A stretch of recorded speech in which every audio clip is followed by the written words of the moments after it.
here. Good evening, everyone. It's nice to have so many people in the audience with us tonight. Today is a regularly scheduled council meeting for January 8th, 2024, our first of the year.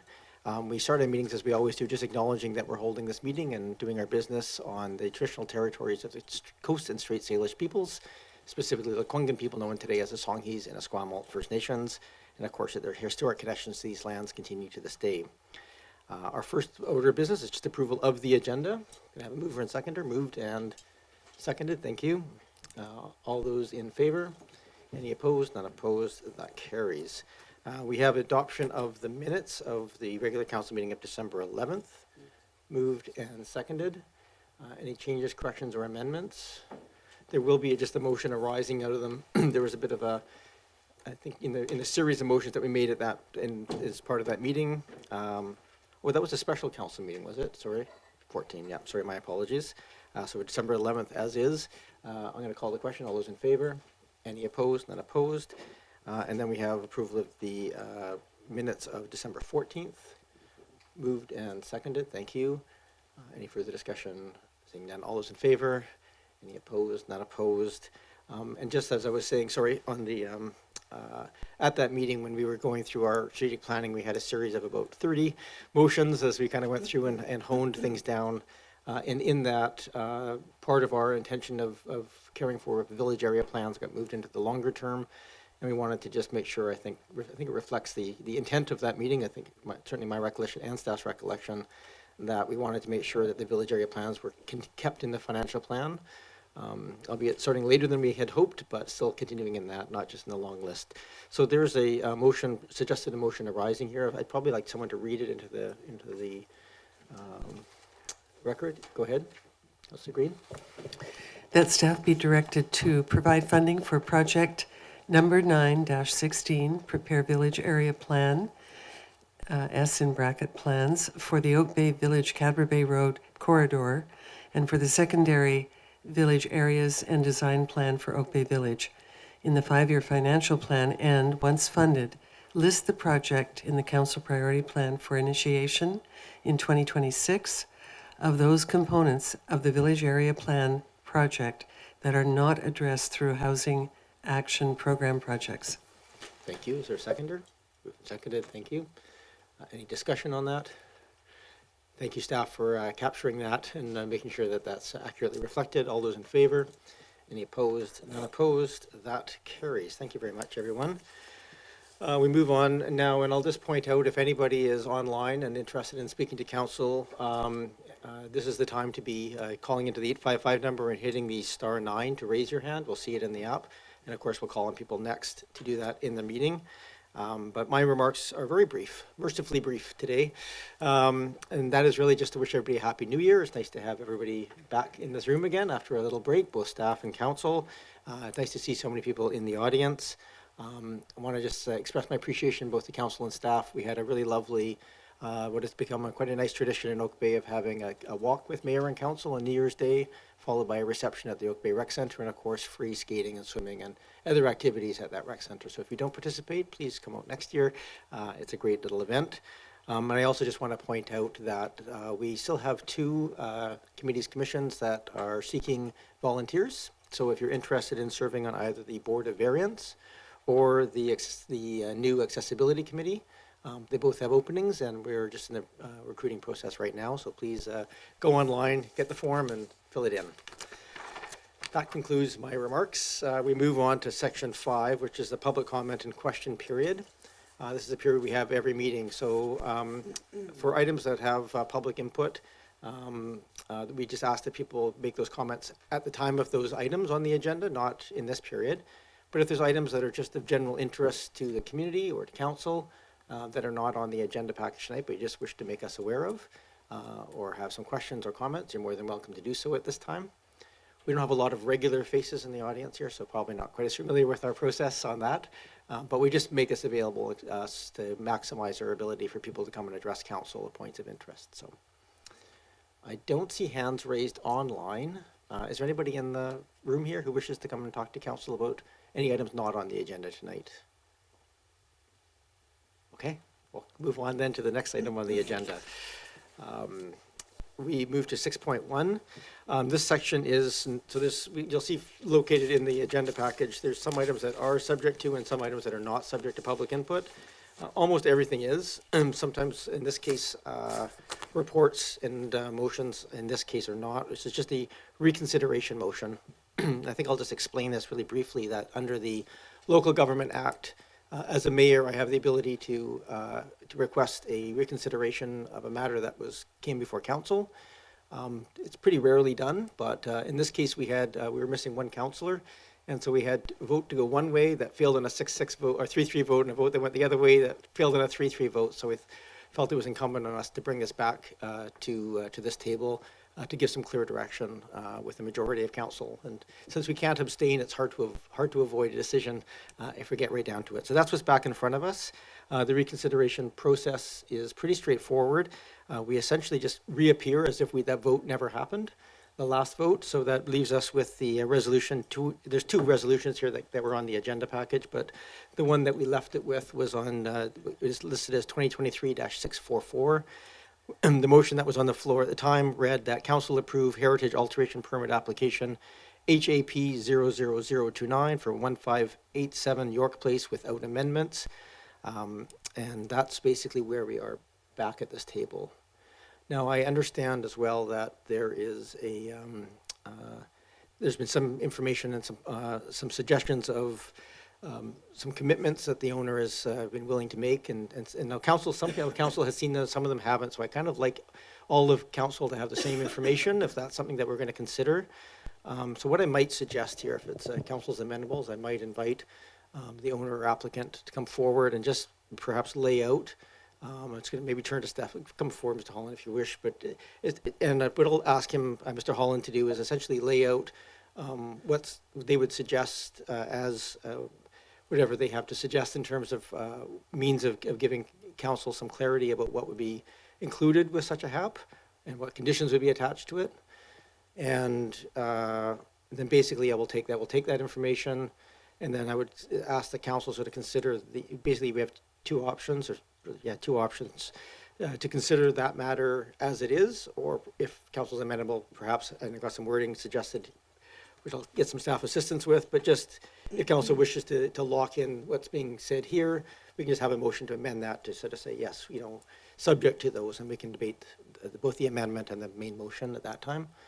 And if that fails, we can go back to the first motion, and I'll manage that process. So with that, I'm going to invite Mr. Holland to come forward, who was here at the last meeting. This is new information, as I understand it. Just a suggestion about, there were some questions raised about the impact of, if this was approved, the impact of this. Obviously, there was a heritage designated house. The changes are being suggested on that property. And so there were some concerns raised about that process at the last meeting. Before I let you go, Mr. Holland, is there anything from staff that you wish to speak to? Mr. Green? Good evening, Your Worship, members of council. No, there's no new information from staff on this application. No. The application and the report is the same report that was presented to council on December the 11th. Since the application was brought to council on December 11th, the applicant has been speaking with staff to see if there was a way to make this HAP more palatable to council, if you like, to seek approval from council on the HAP. And so the applicant is going to present that information to council tonight, given that they have, I think, previously sent that information through to individual members of council after that December 11th meeting, or probably last week. But from staff's perspective, there is no new information. Our staff report still stands, and the recommendation in that report still stands from staff's perspective, unless directed by council otherwise. Perfect. Thank you very much, Mr. Green. And that is appropriate. We don't have staff running around doing work in the interim of these things. Councillor Green, before I go to the applicant. Just a really quick comment on the use of acronyms. For people that don't know what a HAP is, I think Sure. It would be fair to clarify that for the public. Thank you. Absolutely. So what we're considering here is a HAP, or Heritage Alteration Permit. This land exists within a heritage conservation area. Heritage conservation areas, by their nature, require changes within those heritage areas to go through a heritage alteration permit approval process, which comes to this table. So those are substantive typically external changes to buildings or landscaping within that heritage conservation area. So that's what's in front of us tonight, is the heritage alteration permit request, which is we were all familiar with it because we've already gone through this debate at length in December, but it's for some blasting and changing of landscaping behind a significant heritage house. The table's yours, Mr. Holland. Thank you, Your Worship. Happy New Year to you all. I think the last time we met was a month ago, almost exactly. Thank you for the opportunity to speak again and pursue this discussion a little bit further. Again, for clarification, we're dealing with two properties, 1561 York Place and 1587 York Place. 1587 is the home of the house known as Annandale House, a designated heritage house. 1561 is a house that's under construction, headed toward occupancy shortly. The question on the table here is the location of the driveway. Both properties are owned by the same owner, and he would like to have the driveway that serves 1561 impact a certain eastern edge of 1587. This, because of the designation in the HCA and the fact that as they started moving some of the soil around, they got down about 6 inches in one area and a couple of feet in the other and hit bedrock. And this then triggered the issue of hoe ramming or blasting, which brought it in then, and staff determined we needed a heritage alteration permit for that level of alteration. So that's what brought us here today. I think following, I want to thank you for December 11th. That was a very long meeting. That was probably one of the longest of my career. I think we had 1:15 in the morning. We were all still going before it closed. We got a lot of fantastic feedback from you, and I'm very grateful for that. I think one of the messages that we took away was a very significant level of uncertainty and anxiety around the implications of altering 1587 in any way, certainly the landscape, before the Heritage Revitalization Agreement has come to a completion and agreement, whatever that will be. And Council sent us back with some very distinct work to be done on that one. So this was seen as a bit of a preemptive move on that part. In our analysis, we determined that really the big issue we felt was risk. So there's the landscape that is being proposed to be removed is just it's just a piece of lawn. There's no shrubs of any sort on it, and there weren't before. It's been sort of let go for a very long time. And so what the owner has agreed to do, we worked with staff, and I want to thank staff for their openness to engage this discussion to see what we could do, was to remove the risk for Oak Bay in terms of the long-term discussion on the Heritage Revitalization Agreement. So what's proposed is that the owner will take full responsibility at full risk and at full cost to replace anything that might be removed as envisioned in the current HAP application, which is to essentially change the grade of an area of about 20 to 30 feet on that eastern edge from somewhere between 0.8 and 1.4 meters to accommodate the driveway. Should council in their ultimate wisdom determine that in the HRA for Annandale that the proposed lot line adjustment, which would move that land into the 1561 parcel, is not supported, that the owner would replace the current landscape, the pre-altered landscape, and remove the driveway and reconstruct it in another location on his lot. So this removes the risk for you all. This recognizes two things, mostly time-oriented. The current driveway and the occupation of that house is sort of under an urgent thing right now. When the contractors come to lay the driveway, they want to do all the driveway. And the second thing is that the HRA involves a lot of discussions, and we want to give that due process. So we have enough time with council to work through what may be several iterations. So this is the proposal, is that the owner will place a covenant, will negotiate with yourselves and with staff to place a covenant on the property that will require this replacement, essentially guarantee that this is a temporary driveway, and should council not support it long-term in the HRA, it will be removed, and the original landscape will be put back to the right grades. They will put up, the landscape plan will be provided that shows exactly what's to be done to the satisfaction of staff and your team there. A bond of 1.25 times the cost of that landscape will be posted by the owner to be held by Oak Bay to be used in such time as that may be needed or relevant, along with other punitive being open to if it's not a time period within which that would happen, and if it's not done within that time, then obviously punitive charges would be laid. So tying hands and feet and belt and suspenders in every way possible that we could come up with so that this landscape, this driveway would be seen as temporary and would be replaced as if it had never happened if the ultimate HRA agreement does not support that.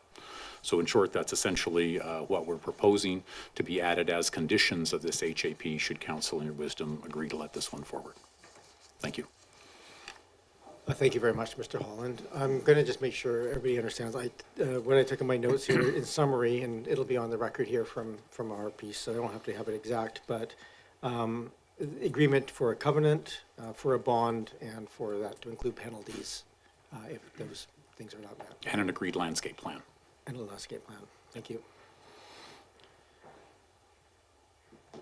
So I think, thank you for that, that clarification. So there's two things that council can do. I think we'll take, again, we've had a long discussion on the matter previously.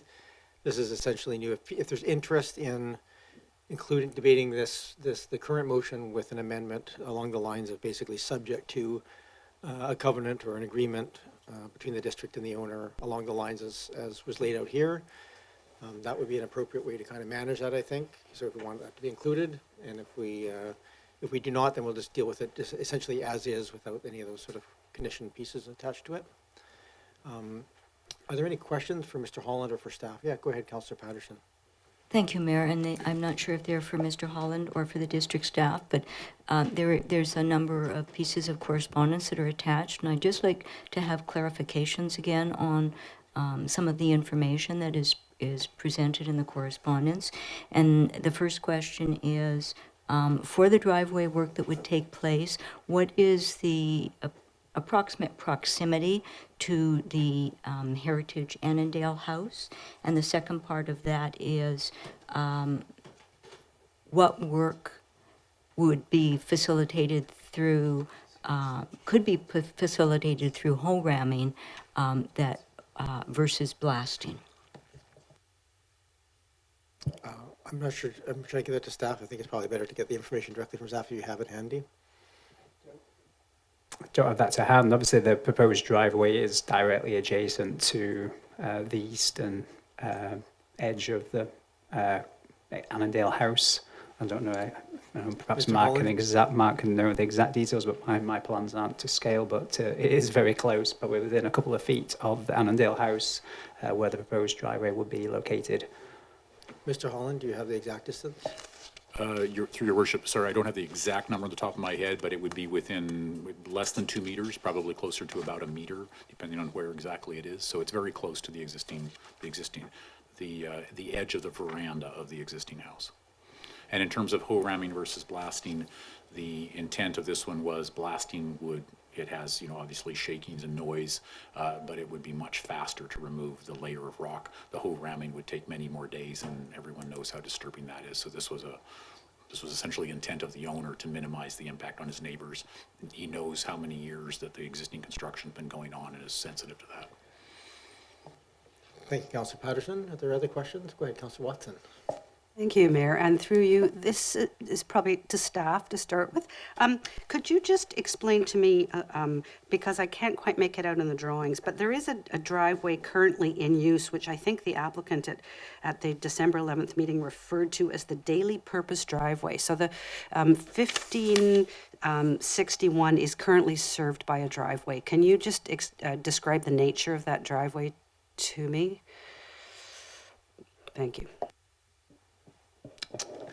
Through the chair, yeah, there is an existing driveway, but again, perhaps Mark may be able to explain what it's currently used as. Obviously, there's a bit of a building site at the moment. So obviously, the new single-family dwelling is almost complete, but there is an existing driveway that was previously located on the property and which goes to the rear of the property. Mr. Holland, it's probably worth explaining the two driveways and their history very briefly. Yeah, thank you. Through your worship, there are 2 driveways on the property on 1561 at the moment. Currently, the address for the property is off York Place, and one of the driveways comes from York Place to the upper part of the site. The second driveway comes off Prospect Place. The long-term proposal is that the piece of 1561 that is adjacent to York Place would become a standalone lot in the future. So it has a building on it that it'll be used as a garage and and for those uses at the moment. And in the future, it can become a single-family home, in which case then we would need a different driveway. And so the owner has put basically two driveways in for the short-term. Long-term, 1561 would be probably readdressed off Prospect Place and be accessed off Prospect Place through the driveway that's in question here. Go ahead, Councillor. Yes, thank you. And just to follow up, at the current time, there is this other driveway, and I just wanted to understand functionally if it's providing the service that's required to access the home that's still under construction at 1561. That's really the nature of my question. Thank you. Through your worship, yes, the York Place driveway does serve the home at the moment, so both driveways would be functional. The issue is coming from Prospect Place. There's quite a steep slope, and the attempt has been to try and lengthen that driveway so that the grades aren't, right prohibitively steep for fire engines and things like that, to make it much more useful. That was the intent of that. You.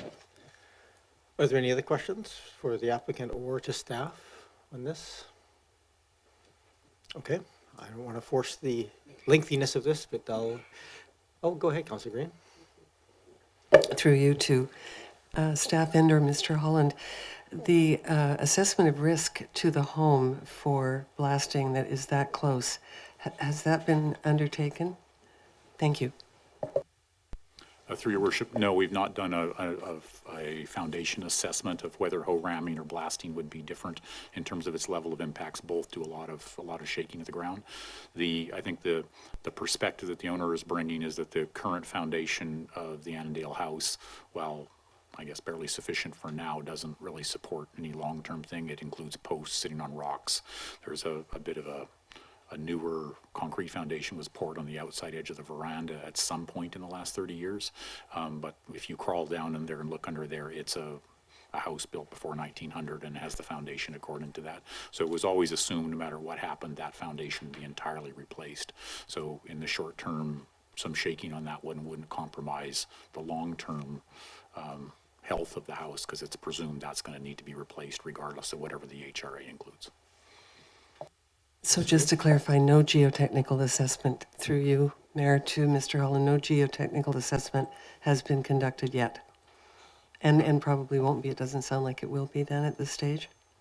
Thank you. Through your worship, no geotechnical assessment of the impacts of hoe ramming or blasting has been done. No. Thank you very much. Any other questions?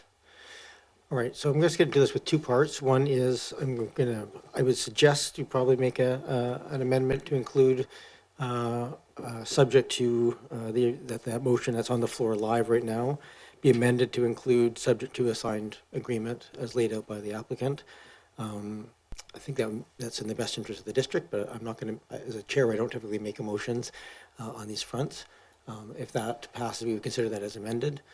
But if that's not the will of council, then we won't. But I'll just turn to council to see if there's anybody who wishes to include the proposed wording as laid out here by Mr. Holland in an amendment. Councillor Patterson? Yes, thank you, Mayor. I am interested in making the amendment as proposed to allow the work on the HAP to go forward. I guess I'm putting this forward in consideration for a few reasons. One, that I'm just going to, Yeah. the motion is live, so the motion you'd be making, if you're making one, is just to amend that original motion to include, subject to it being a signed agreement between the applicant that reflects the covenant bond penalties and landscape plan as laid out in the meeting here. Is that the motion to correct. to amend? Okay. So we have a motion to amend. Is there a seconder for that amendment motion? Yeah, go ahead, Councillor. There's a question from Councillor Appleton. Thank you, Worship. So what I'm understanding, there are two parts to what's been brought. There's Resolution 643 and 644. Yep. As I understand it, we're actually amending 644, not 643. Are we still including the contingent to be subject to approval of HRA 00010? Sure. Or is So it I'll second explain this so we are absolutely all super clear on what it is. So in the meeting and as part of the original report, there was two recommendations. The motion that we dealt with first was the 2023-643. That was debated and failed on a split vote. We then moved Resolution 2023-644, which also failed on a split vote. And so that ended the debate. Through reconsideration, we're back at the 2023-644. There's no consideration right now of the 643. It's just 644. So this does not attach it to an HRA process. This is essentially just a standalone HAP approval process. And if the amendment passes, then it's a standalone HAP approval process subject to the issues, the points that are laid out there. So, but I don't have a seconder at this point, and I think I'm probably going to get time moved. Is there any seconder for the amendment motion? I don't see one. Okay, so we don't. We're just dealing with the main motion as it stands, which is that resolutions 2023-644, that council approve the heritage alteration permit application at 1587 York Place without amendments. So there was no changes or anything else required as part of this. This is a very straightforward HAP. So any further debate on that motion? Give people a chance. Oh yeah, I didn't give you the chance to motivate, but you gave there was no seconder for your motion to amend, so we're back to the main motion. So go ahead, Councillor Patterson. Yeah, thank you, Mayor. And the reason I'm putting this forward, and I know it's a difficult discussion, this Annandale application has been going on since about 2019. We've been through several iterations of it. I do think there is a benefit to the community in having the additional dwelling rather than a garage at the 1561 York Place property. And I also, to some degree, favor accommodating accessible entry off a Prospect to what I will refer to as a dominant dwelling at 1561 York, but more dominant on Prospect Place. So I think there is a benefit to that. I'm also concerned that making it subject to a heritage revitalization agreement will delay further completion of both of those dwelling units, which I think are a benefit to the community. And I'm having read through the Heritage Commission's decision on the Annandale property. It leaves me now, if we make this subject to the HRA on the Annandale, that it will further delay this, and I don't know that sending that back to the Heritage Commission will get us to a place where we need to actually be able to make decisions to move forward on this. The Heritage Commission was quite forthright in not wanting to relocate the house, not wanting to turn the house, and yet I heard from council at the last meeting a desire to look at greater options for perhaps anything from using that house, the original Annandale house, as a single-family use property, or using it as a multi-residential, perhaps heritage conversion. So with that piece also, then I would think that it would be incumbent on council to perhaps make further statements as to what our expectations would be, rather than just referring that back to the Heritage Commission, who, without further direction, could come back with exactly the same outcome and the same pieces on this, in which case we've still got this whole parcel of land, the two dwellings that could be taken to occupancy, still delayed by the application and us not move forward on it. I would like to hopefully get to some consensus as to what we would like to do with the property. As I said, I think that it's a better use of property for a new single-family dwelling, certainly than a garage for vehicles. So I'm very supportive of that, and I would like, I'd like to move those along.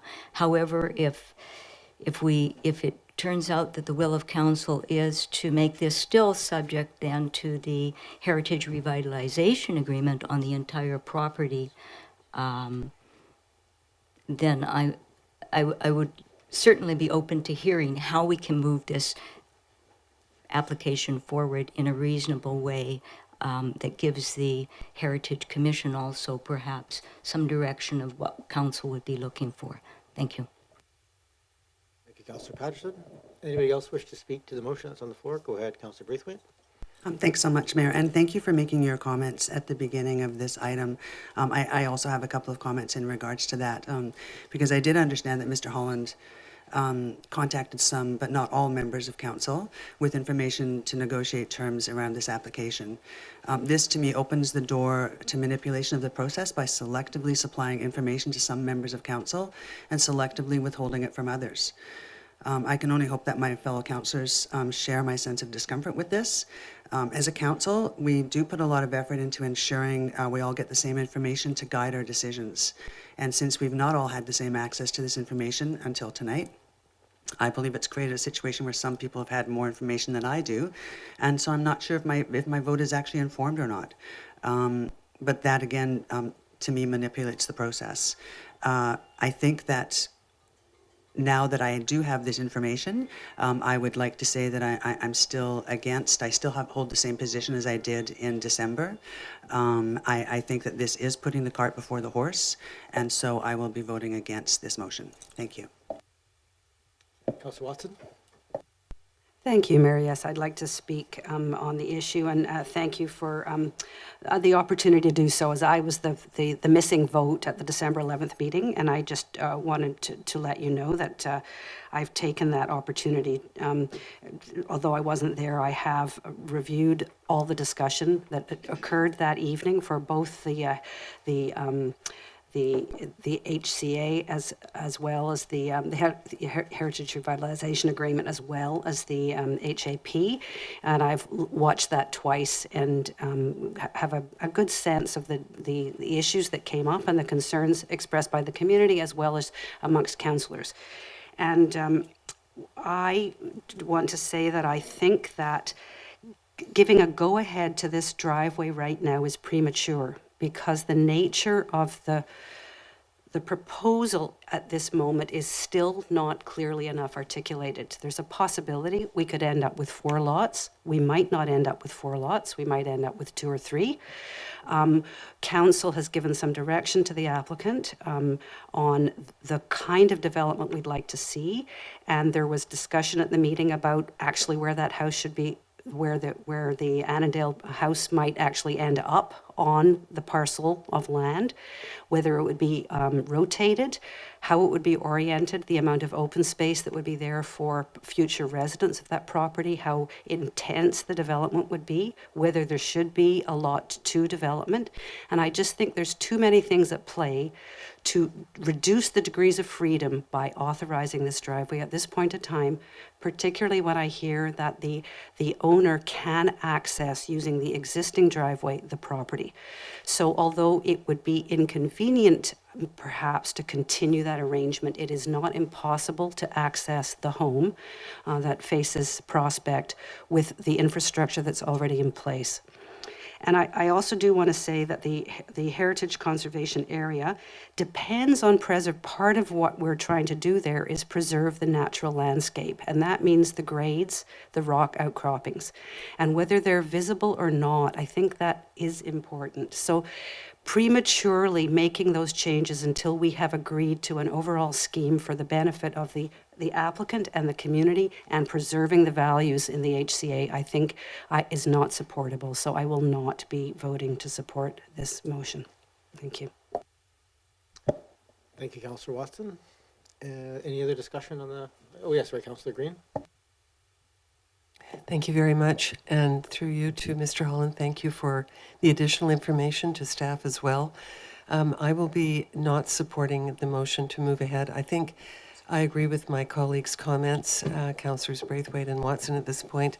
I also am reminded that at the last discussion, we talked about options like a multi-unit.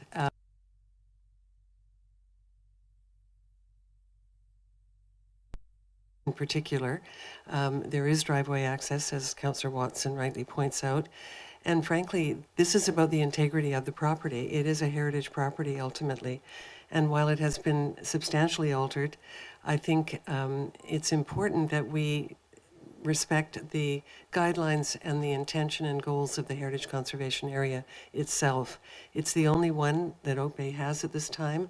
I'm hoping there will be more in the future. However, I feel that's a compelling reason not to do a patchwork quilt approach to this property, but to do a holistic approach so that the plan is complete and that we all know where the owner and the applicant stands, and so that the neighborhood knows where everything stands as well. So I will not be supporting the motion. Thank you. Thank you, Councillor Green. I think anybody else don't have their hands to speak, so I will. I'll leave this. I voted in favor of this last time. I was much more comfortable supporting it with the possible amendment of that sort of repatch. Without that being there, it's a little bit harder. I think the points that have been made by my colleagues are all very valid. I always sort of said this is one of those ones that'll sleep either way. I think those considerations are there. I also am cognizant of immediate neighbors also want this work to be done with and finished and get the mess and stuff and have that house completed. I also do think that the landscape changes on the public side of the buildings is significantly more of concern to me than the backside in the backyards of both buildings. But I do honor and respect the comments that have been made. I think they're in alignment with the Heritage Conservation Guidelines and understandable in that framework. But I will be supporting the motion as it sits here, although I think from hearing around the table, it'll probably not pass. I'm ready to call the question. All those in favor of the motion, this is the live motion to approve the heritage alteration permit. All those in favor? And those opposed? I have Councillor Green, Watson, Appleton, and Braithwaite opposed. That motion fails. I'll turn to staff here because there is no HRA process it's gone back for pieces, so we wouldn't normally go back to, I think we considered 643 last time to sort of give an approval subject to an HRA more broadly. Is that, I guess that's still a viable option here, is it not? Because it was still, that HRA process is still underway.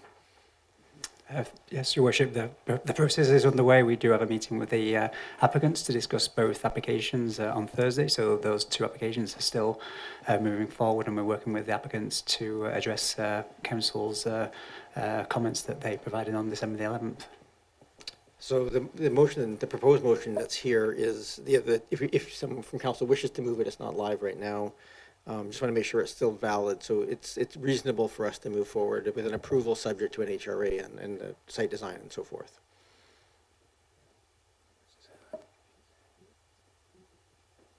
Yes, Your Worship, yes, that would be, otherwise the application won't be, I guess, in limbo land, so to speak, and therefore it may be advisable for Council to pass that, the motion to approve the app subject to the HRA, or deny the application.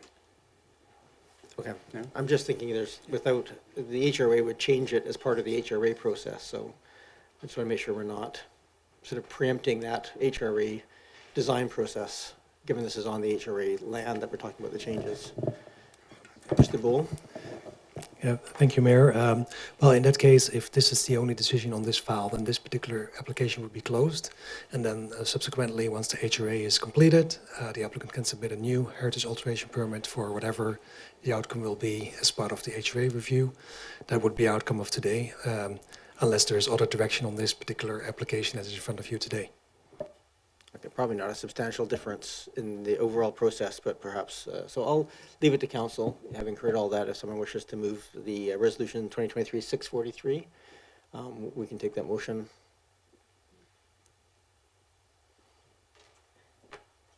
Ms. Williams, and then I'll go to Councillor Smart. My apologies, Your Worship, but just for a point of order, the 643 was defeated at the previous meeting, so can't be brought back in its current state unless it's a reconsideration motion. You do have the ability to require reconsideration of that tonight, as it was on the agenda as one of the two items that encompassed the matter. Yeah, thank you for that. So my understanding is doing reconsideration of the matter, we're essentially at as if we called the question, failed, came to this question, now failed. Would I do a reconsideration if we're in the same meeting? Is that required, or is it just, I'll turn to you. Both resolutions that failed on a tie at the December 11th meeting are open for your Section 131 reconsideration tonight, which means at your will, they are live on the table. So the previous one was live on the table and has been defeated. This one you could choose to put live on the table as is right now. I think I better do that then, so I'll use my powers of reconsideration to consider. They were both on the agenda package, I think that's reasonable as part of the matter. So just as if we had, the motion had been moved and seconded, we have 2023-643 live on the table. So really, it's just a matter of whether or not council wishes to essentially authorize a HAP, subject to, obviously, all the significant amount of work still to come on an Heritage Revitalization Agreement, sorry, I shouldn't use acronyms, process. So it's live now. There's no mover and seconder required. Councillor Smart? Yeah, thank you. I'll be supporting this motion because I would like to send a message to the applicant that we're very appreciative of wanting to restore Annandale and to move this forward in the long term. And I think it's important to share that vision for having a sort of a complete streetscape where that garage building would actually become part of that streetscape. And so I do feel that it's important, and I would like to support this motion. Thank you. Any other speakers to it? Councillor Braithwaite and then Councillor Patterson? Thanks so much. I'll be voting against it for the same reasons that I stated on the December 11th meeting. Thank you. You, other discussion? Councillor Patterson? Yeah, I certainly appreciate Councillor Smart desire to move this forward and have a heritage revitalization done. I certainly think we all would. This has been, as I said, been going on since 2019, and but I can't support it in this form because I just heard council deny the HAP based on the fact that it would then could encumber the design of the heritage revitalization. Therefore, to approve it, if the heritage revitalization agreement is approved, to me means that the heritage revitalization consideration would be still encumbered by that same driveway. So I don't, to me, that's not a logical outcome for this. So I can't support it as it's presented. Perhaps if with an amendment, no, I can't think of an amendment for it even. Can't either, so I Yeah. can't help you out on that. Councillor Watson, then Green? Yes, just a comment following up, thank you, Mayor, on Councillor Patterson's remarks. And I agree. I don't think that one would really know right now what should be in that HA Heritage Alteration Permit application until we actually have a comprehensive plan for the two parcels and what they may become, including the heritage revitalization portions of that. So I don't think we can move forward with that even in good faith, because what actually happens to that driveway is very much up in the air right now, I would say, which isn't necessarily a bad thing. I think I would hope that around the table here we're looking for the best outcome for both the owner, the applicant, and the community more broadly. So yeah, I won't be able to support the motion. Thank you, Councillor Watson. Councillor Green, then Appleton? Yes, thank you. First of all, just a quick question through you, Mayor, to staff. What is the role now of the Heritage Commission in this particular application? Will this go back to them for further consideration, depending? And that's one question. But my comment is that I will not be supporting this motion for the reasons I gave earlier. Thank you. Thank you. Just to separate, we're dealing with the heritage alteration permit question, not the heritage revitalization, which has been dealt with separately. But Mr. Green? Through the chair, yeah, unless council wishes to send it back to the Heritage Commission, then this application wouldn't be represented to the Heritage Commission.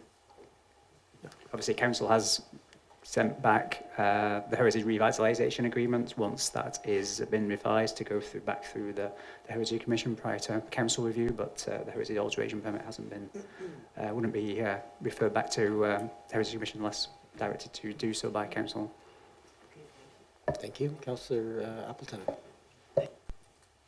Thank you, Worship. So speaking to the motion which relates to 643, which is heritage alteration permit contingent, subject to approval of heritage revitalization agreement, is what the language is here.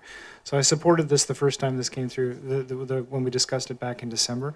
I would support it at this time because my main concern about this, and as I've seen the concern expressed from members of the public as well, is the contextual piece of whether or not the works involved in this heritage alteration permit could potentially compromise what would be contemplated as part of the Heritage Revitalization Agreement for Annandale, and that the Annandale house itself be kept, free of impact. So, because this specific motion relates to subject to approval of Heritage Revitalization Agreement, I can support it in its current form because I would hope and expect, as staff have just described, and as council's provided input to the applicant with respect to the HRA for Annandale, that moving forward, the consideration of the HRA for Annandale may very well look different and have a different consideration of the structure itself and how it sits on the lot. So I'm very interested and interested to see how that process plays out with staff and the applicant about an adaptation of that HRA.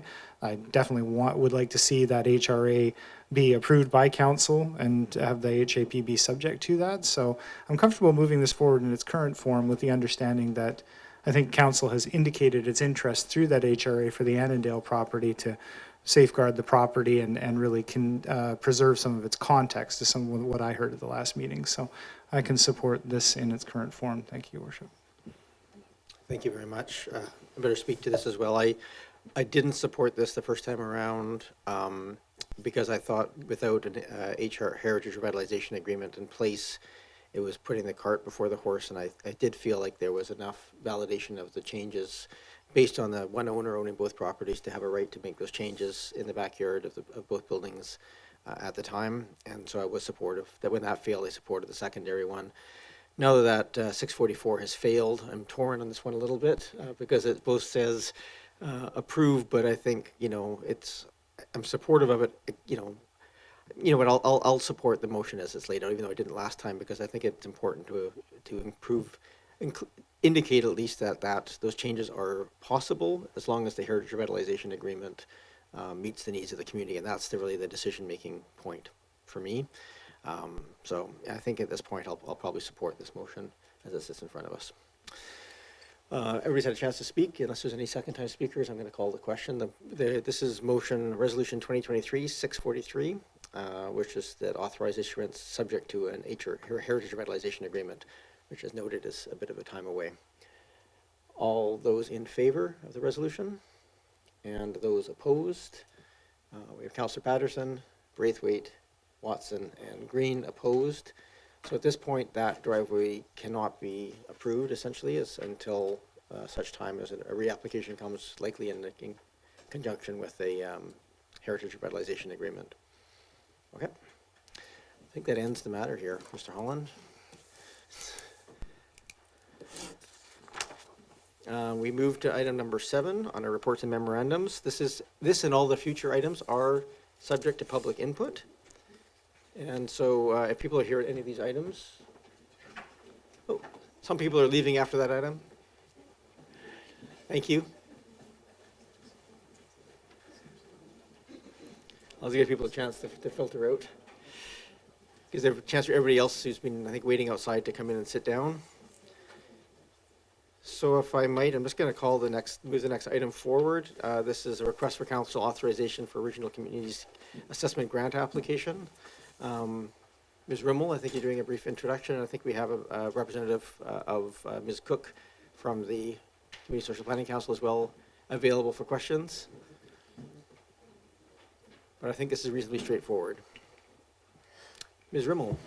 Oh, Mr. Bowl. Yeah, thank you, Mayor. We do have Diana Gibson here from the Community Social Planning Council, and I'll provide a bit of background.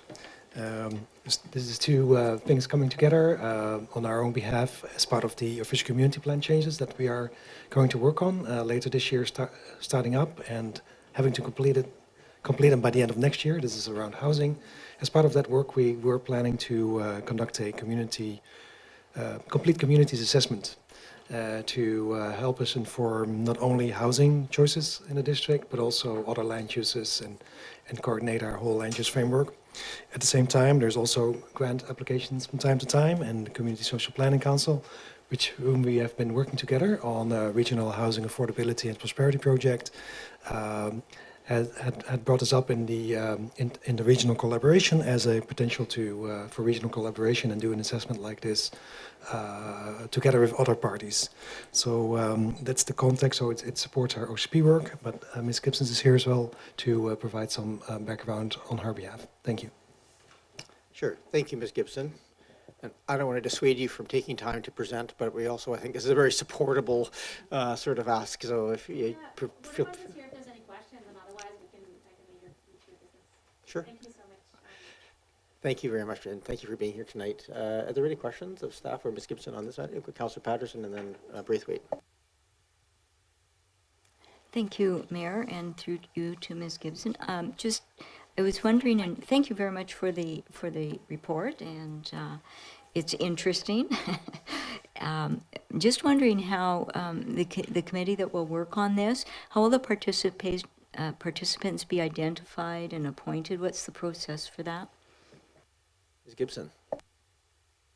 There we go. Sorry. That would be something we'd work with if the grant is approved and with Oak Bay around what the participation would look like. So it's something that would be part of a regional collaboration like the RHAP project has been, where all the municipalities that are part, so it's 6 municipalities that are part of that. And then there would be local context, because with the communities for Oak Bay, you'd want to have your own assessment team and advisors. So it would be a combination of kind of a regional conversation and then a local Oak Bay conversation. Ms. Gibson, Councillor Patterson. Yes, and thank you. Thanks for that information. Provided that the grant comes through, has any thought been given to the anticipated reporting schedule and content that might be within the reporting?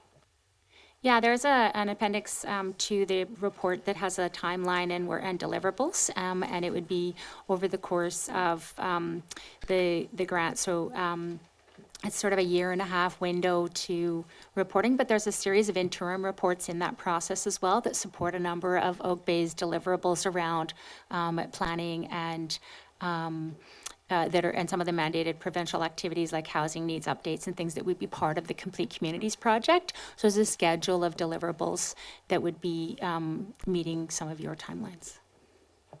Good, Councillor Patterson. Yeah, thank you for that. And just as a follow-up to that then, so the Oak Bay portion might be, I guess, of more interest to our community in this process, but that would be within the context of the entire report out for what's achieved through this.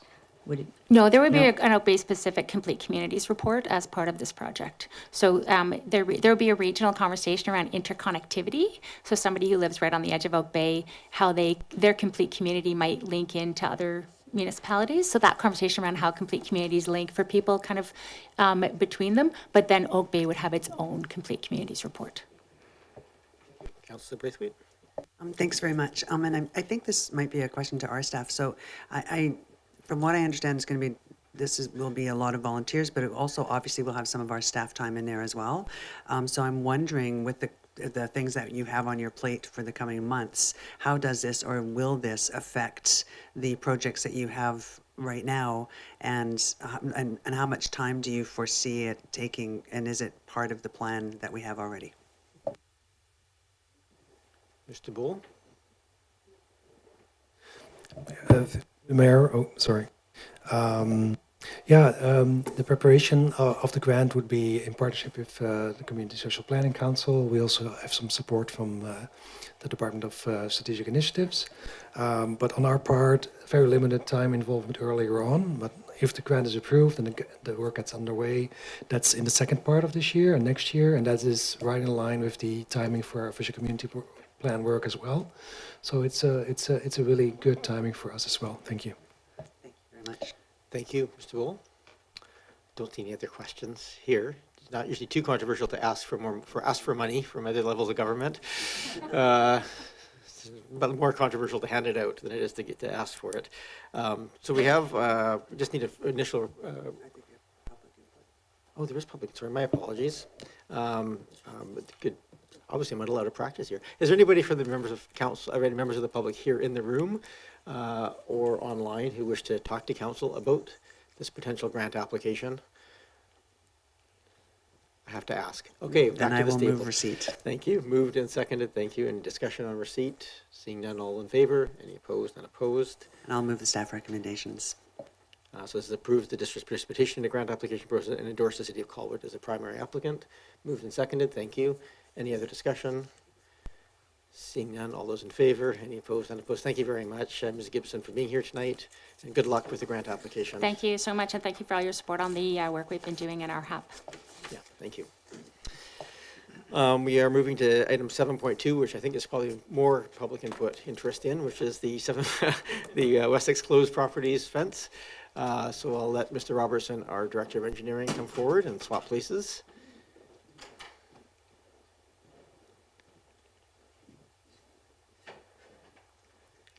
I have your name tag at this end of the table, so I know who you are. No, it's fine. You can stay there. It's all good. Welcome, Mr. Robertson. And just for the public's understanding, since process-wise, Mr. Staff will do a brief presentation of the issue. We've received the report and any correspondence attached to it. Council has the opportunity to ask questions of staff at that point, and then we'll invite members of the public to come forward, and you can ask questions or make comments. We try and keep the comments to around 3 minutes, but it's not a hard rule at this structure. But Mr. Robertson, please go ahead. Thank you, Mayor. Just a few brief comments.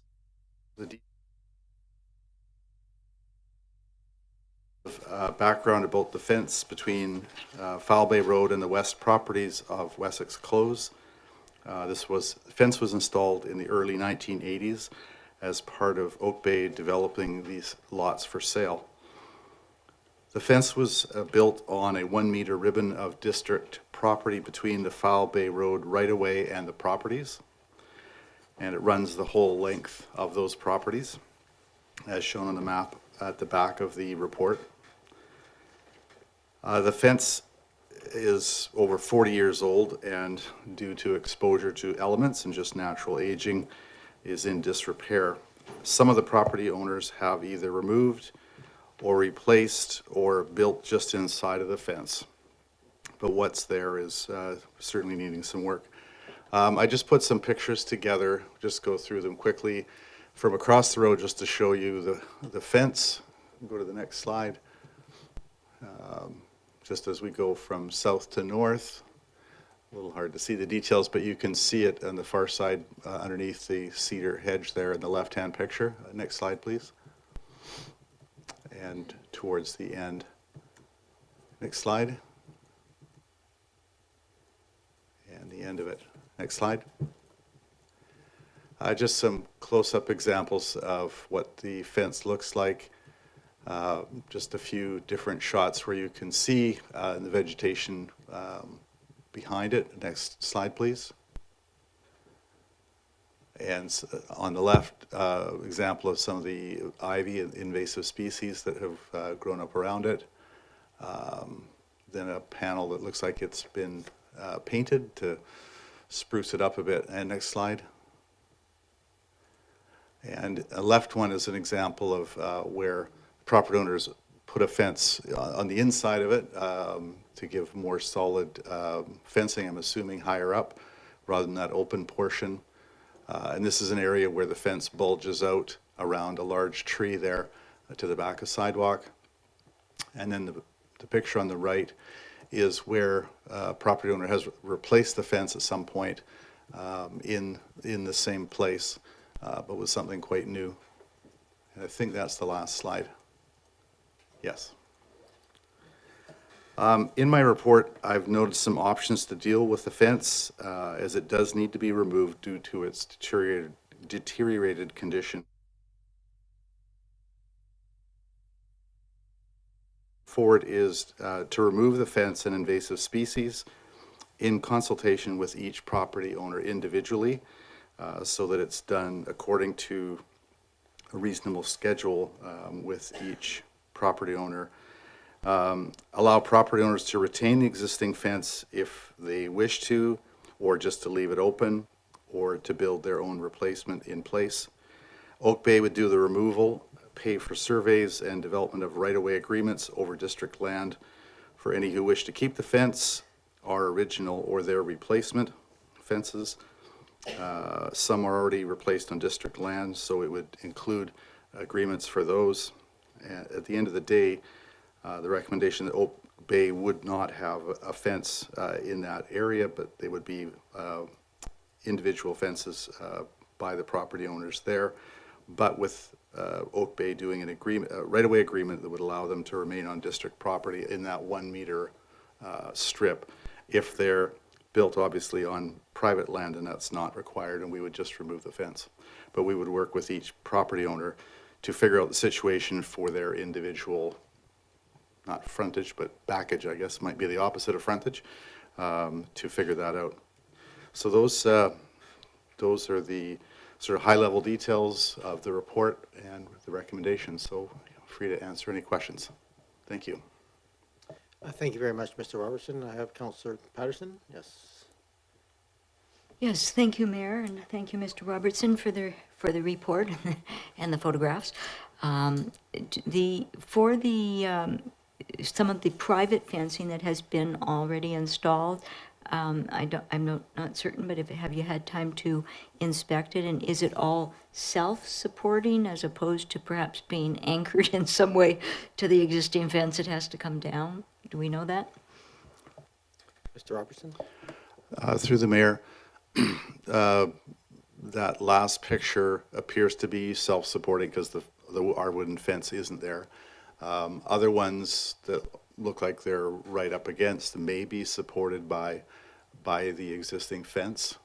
So again, on an individual basis, we would have to work with the property owners to figure that out and to make sure that it's done in a safe manner that supports what's there. All right, Councillor Patterson. Thank you. And just to clarify, you talked about the right-of-way agreements, and I'm taking that for granted that all right-of-way agreements will be standard and form content requirements other than perhaps dimensions and style of the fence. Mr. Robertson? Through the mayor, that's correct. Thank you. Did I see another hand? Go ahead, Councillor Smart. Thank you, through you, Mayor. To staff, I just wanted to ask if the potential right-of-way agreement under the staff recommendation would allow for residents to have gates and access from that side, just thinking ahead to our provincial directives and the potential for these lots that could have garden suites and therefore access and increased security and presence on Fowl Bay by having garden suites and such. So I'm just thinking ahead to that and wondering if gates would be allowed in the right-of-way agreement. Mr. Robertson?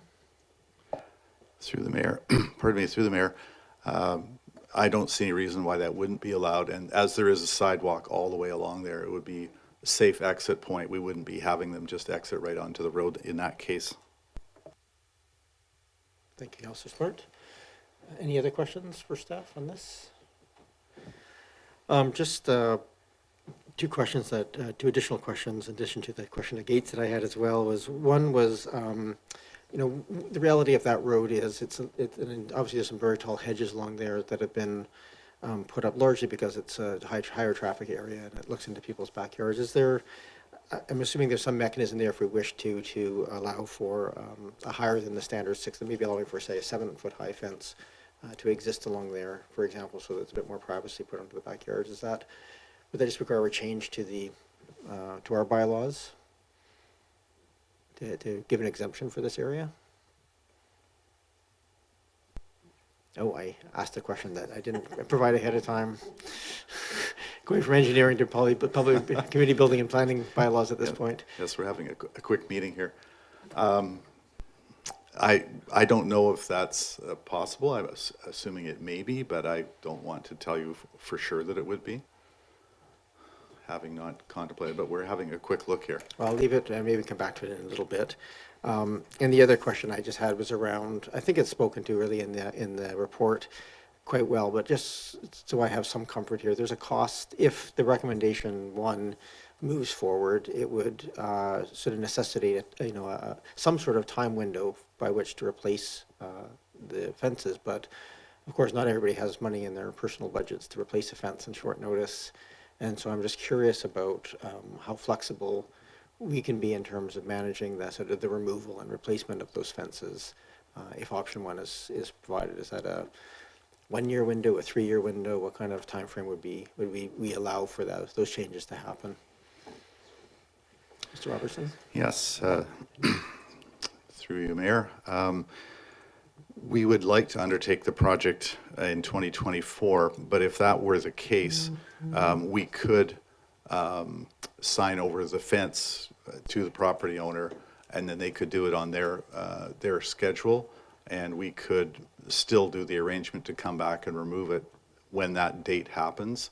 But to do the transfer and the setup of the right-of-way agreement with all the others at the same time. Thank you for that clarification.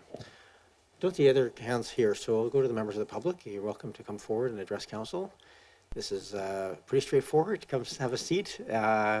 You can address your comments through me as the chair. I just ask that you give your name, municipality, residence, and then we'll try and keep it to around 3 minutes. If you're going well long, I'll probably just, I'll interject and ask you to wrap it up, but otherwise we'll try to give everybody the chance to speak that they want to, so welcome. Thank you, Mayor. I am here in solidarity with several of our other neighbors of the affected residents of 3104 to 3194. That's the stretch that is backing onto this property. There's also several... Can you just state your name? Oh, sorry, I apologize. Tim Felbel, and I am on Wessex Close and part of the Henderson neighborhood. We have several people who couldn't be here tonight, so I'd say the majority of us are either present or have also signed a letter to council. If I could take a moment to read that, it'll kind of provide our position. I wrote this letter to staff in regards to the staff recommendations submitted by Ed Robertson, and I'd like to also take a moment to thank him for all his work on this. It's been a bit of work on the back end. While it's unfortunate the maintenance of this section of Foul Bay corridor has been deferred for such a long time, we feel that as a priority because it is a bit of a safety risk to the public and also the residents of the owners along that stretch. Prior to development, the lots were advertised to include sanitary storm sewers, water mains, underground wiring, sidewalks, landscape, ornamental street lighting, and fencing, which we're speaking of with now, along Foul Bay Road. All these items that were advertised in the preamble when it was advertised for development in 1980, were listed as amenities that were being supplied by the district. The maintenance of the fence was even discussed in 2008, and there was a budget, item allocated for maintenance. I feel that we haven't really addressed the fact that we as residents don't own this fence. It is a portion of our neighborhood that serves as a major corridor. There's a large amount of traffic, as you spoke to, as well as there's bus stops. It's opposite to Camosun College. It's a very, very large, busy area, and exponentially more busy than it has been when it was first built in 1980. I think it's really inappropriate to shift the financial burden as well as the legal liability for owners to put up and maintain a fence on public property. This is something that we feel as a group, and I think we can have other people speak as well if they would like to, but we feel that council should select option 2 and replace the fence and main in perpetuity, as it was advertised to us or the initial property owners as an amenity to that neighborhood, and we feel that should stay as such.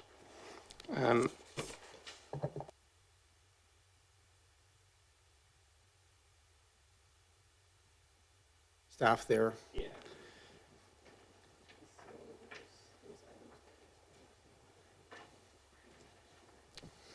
Mr. Bell, but before you depart the desk, the question was raised here, and it was a question I had is on the question of gates going through. Curious if that's come up in conversation, if that's a desirable feature of a gate, whether in the end if it's owned by the municipality or owned by the residents. Is that something that would be looked at? There are existing gates. They're not consistent and they're not through every single property. Some are functional, some are no longer functional. So again, that might be a case-by-case scenario that might have to be explored in the future if, depending on the will of council. Good, thank you. And other people can come up and speak to us as well, so yeah. I'll let- Please come forward. Same process, just name and municipality residence, and just push the button in the front. There we go. Yes, my name's Rod Miller. I'm at 3194 Wessex Close, been there for some 38 years. When we first bought there, the fence was in much better condition. It's never been maintained by Oak Bay. It should have. It's in the budget to have it maintained. That's one point. Second point I'd like to make is that all the properties along there had gates put in by Oak Bay, so we had access to Foul Bay. Over the years, they've been either overgrown, dilapidated, nailed shut, or for whatever other reason, some aren't functional. That's all I have. Thank you. Thank you very much. I'm assuming there's other people who wish to speak as well here tonight. This is your chance. No? Anybody online who wishes to address us? If you're calling into the 855 number, it is *9 to raise your hand. Process after this, once we conclude the public input, we're going to come back to this table and have a little discussion and debate and give some direction forward. So I don't want to cut anybody off if they want to speak, but seeing no other hands popping up or anybody indicating, last chance. Mr. Bowl, you're not really a member of the public, but we'll go there anyway. Thank you, Mayor. We did find the information that you were looking for earlier. So there's a separate screens and fences bylaw for the district. And it allows, in short, it allows for fences up to 4.5 feet along the property lines, with a setback, though, to the property lines. And there's an option to add a trellis for 1.5 feet. So generally speaking, the maximum height is 6 feet. Thank you. Okay, thank you.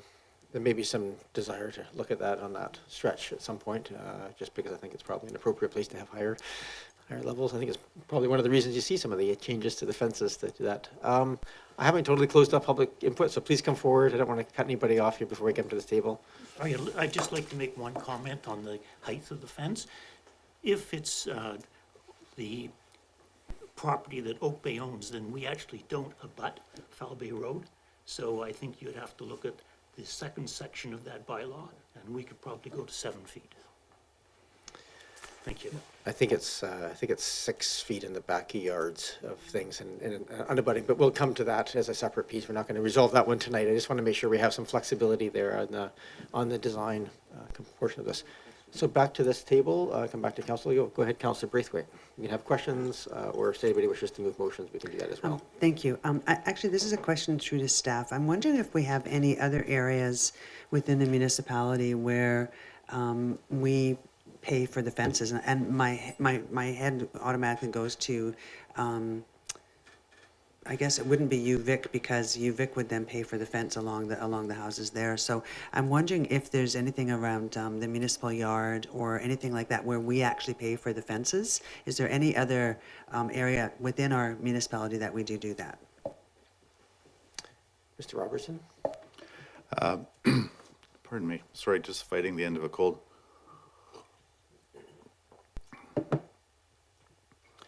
In discussing this earlier on, there are, like in some of the athletic fields, there are fences, more chain link fences, and I won't say there are none other in the municipality. There may be the odd, but we couldn't come up with any set location where there is.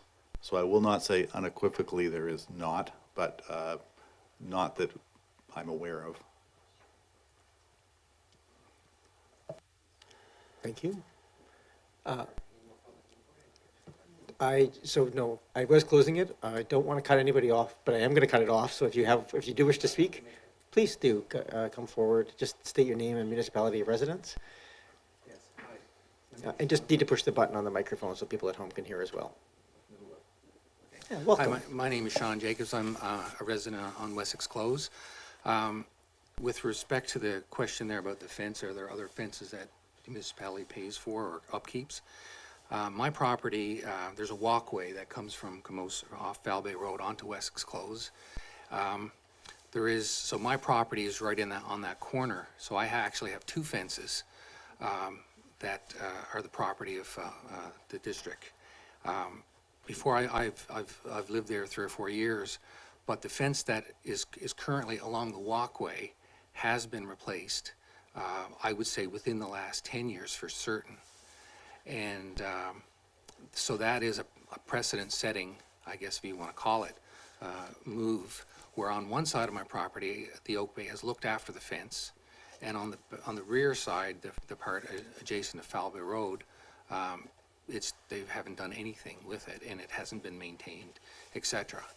And that's, I guess, our contention is that it's the responsibility. It has legal liability from Oak Bay because they are the owners of the fence, and Oak Bay should, maintain the fence or replace the fence if it's not able to be maintained. That's all I have to say. Thank you very much for that. Okay. Thank you. Anybody else from the public who wishes to talk to council at this time? Okay, thank you very much. Councillor Braithwaite? Thanks, Mayor. Oh, now I forgot what I was going to ask. Hang on. It's coming back, I'm sure. Is it to do with the fences along the Yeah. miscellaneous walkways that we have in Oak Bay? Yeah, and that's one of the reasons I asked the question, because I know that there is a walkway from Lincoln into Beach Drive, and I'm quite sure that there's a couple of fences along there that are paid for by the the replacement is paid for by the municipality. So that's why I asked that question. So thank you for pointing that out. My question is, the land that the fence is on currently is considered Oak Bay land. Do we have, and it was mentioned by, I think it was Mr. Belleville, that there was something in place from the 1980s that said that Oak Bay would take care of that. I haven't seen that. I don't think we have that document, do we? So I'm wondering where that document is, and if it's been given to staff, then if that's something that we could actually have a look at, because I have not seen that document. Mr. Robertson, there's in the report, it talks to the 2008 Wessex, Engineering Wessex Face Reserve Fund, but perhaps you can just explain that, the obligations for the municipality for that fence. Yes, through the mayor. Excuse me.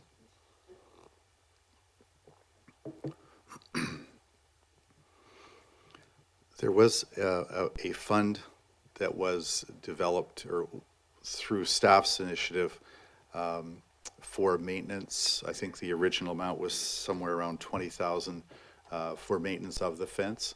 There was a large reserve fund that was established through the sale of the properties, but that is not related to maintenance or upkeep of the fence.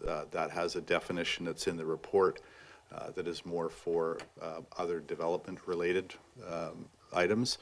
So I can't speak to what was done in the past as far as maintenance of the fence, I know that fund was established sometime, I believe it was in the 90s, for maintenance.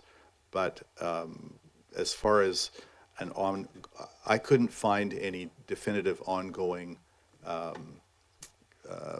although it is listed, as was mentioned, along with other amenities in the development of that, we couldn't find anything that definitively said that we would maintain that in perpetuity. The fund was established to maintain it. Stuff we build, we generally have funds to maintain. But as far as that, we did a lot of searching and we couldn't come up with anything.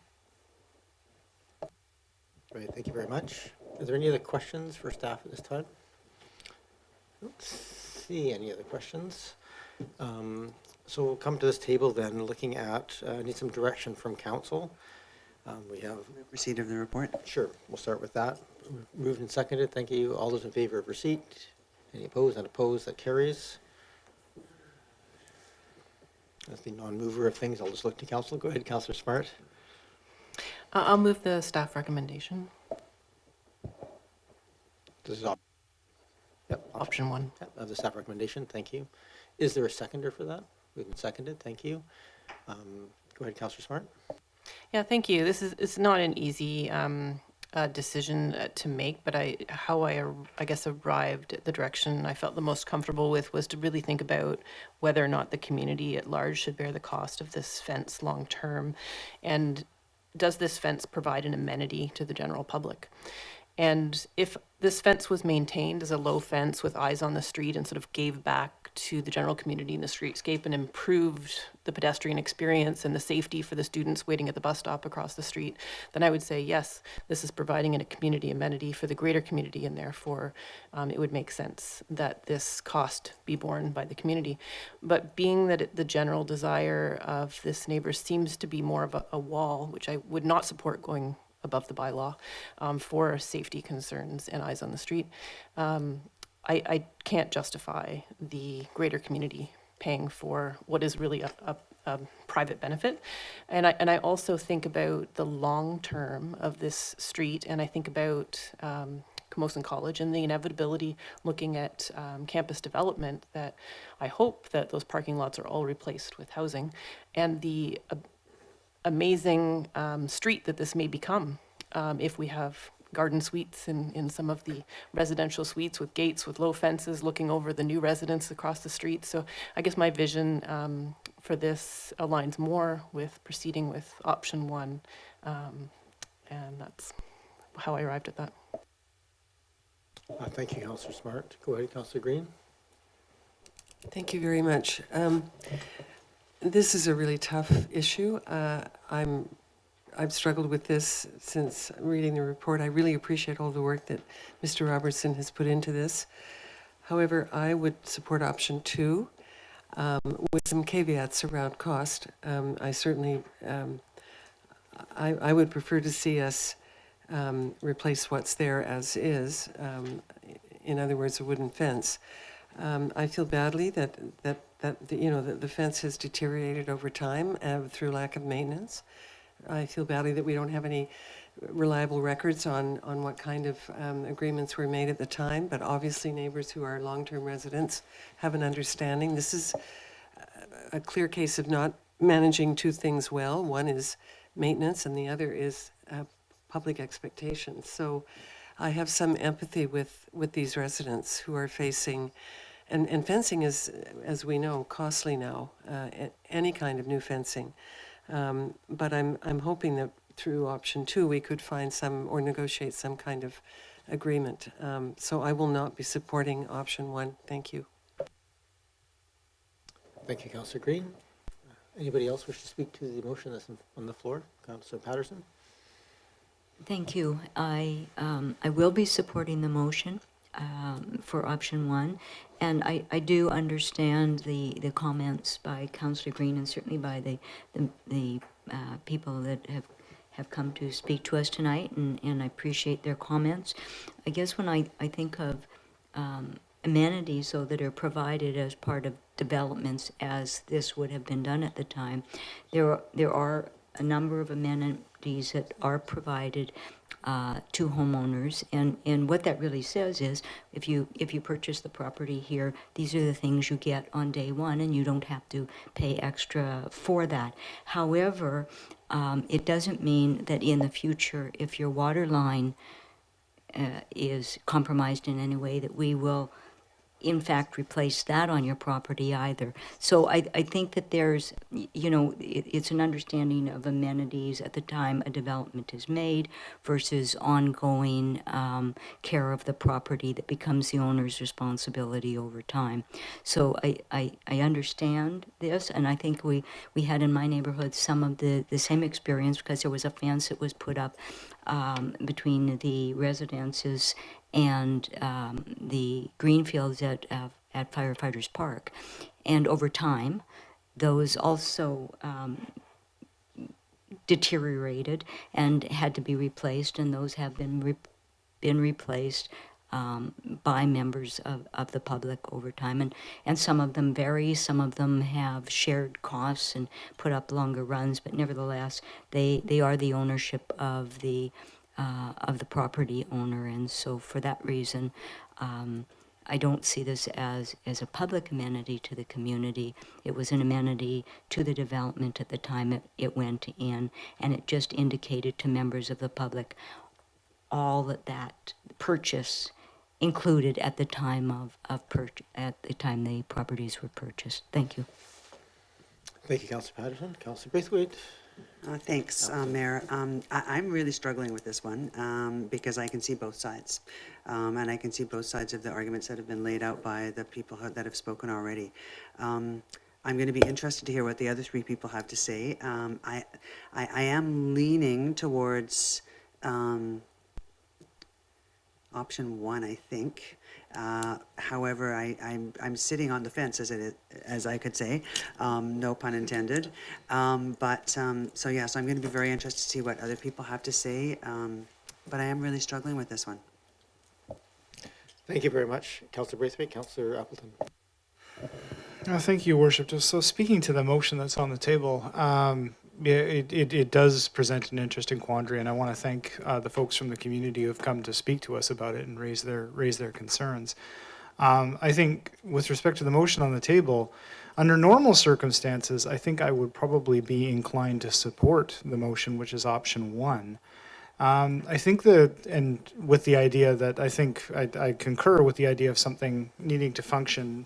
If the district's going to maintain it, then the district has to see it as a community amenity and not as a benefit to individual landowners. There are a couple of caveats in this particular case that bring me a little bit of pause, and they sort of reflect sort of historical practice. And number one is with respect to the fact that the fence is not on private property, it is on district property. And secondly, that it seems clear that prior councils considered the matter and considered it important enough to allocate a budget line item for it and to allocate budget to it for the ongoing maintenance of it, which for whatever reason did not occur. So I think it is completely reasonable for the residents for whom their property abuts the fence to ask questions about why that maintenance, which was budgeted for, was not completed, and thus the condition of the fence arrives at where we find it today. So in this particular case, that said, I'm not sure that the nature of this type of fence warrants the community and the district, on a bunch of different levels, is challenged by infrastructure on a bunch of, in a bunch of different categories. So committing to in perpetuity maintenance of the fence is also not palatable to me. I would actually favor a third option, which would be recognizing deferred maintenance, which appears to have been at least partially budgeted for by the district. I would favor an option of a potential one-time only replacement of the fence, like for like, in a similar format that it is now, with a clear communication to the public and to the adjacent landowners that in the future, maintenance of that fence would then pass through to the community. I would leave it to staff to,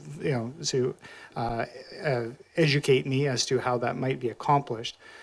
But certainly I think that there's a certain degree of responsibility for deferred maintenance that's represented there. And so it's sort of a hybrid between the two options. I think that there is a possibility of a one-time replacement, but then communicating to those landowners that moving forward, that fence would then be the adjacent property owner's responsibility. Thank you, Worship. Thank you, Councillor Appleton. I'm just going to, before I go back to second-time speakers, I just want to make sure I give everybody a chance to speak. I don't see other hands popping up. I do have a couple of questions that raise as a speaker, if that's okay. One was just the, sorry, Councillor Watson, I did have you there. Go ahead, Councillor Watson. Thank you, Mayor. Just a couple of comments. It's really interesting to hear these different perspectives, and definitely, of course, the perspectives of the owners right now. I do have some concern about getting into a long-term commitment to maintain this fence. I think over the passage of time, at least some of the owners along this stretch have decided that they wanted to do things their own particular way and have invested in their own fencing. And over some more time, that more of that would happen. I think likely on property turnover, this doesn't become such a big issue for a new owner because it wasn't necessarily an expectation that was at the front of their head that I've just bought a house with a fence, a rear fence that is always going to be maintained by the municipality. I do have sympathy for those who have been in these homes since the beginning, and they may have they definitely legitimately have a different perspective on that, but subsequent owners of some of these properties, I'm not sure that I can see that they have quite the same vested interest in having a continual maintenance of a fence as if it were an entitlement.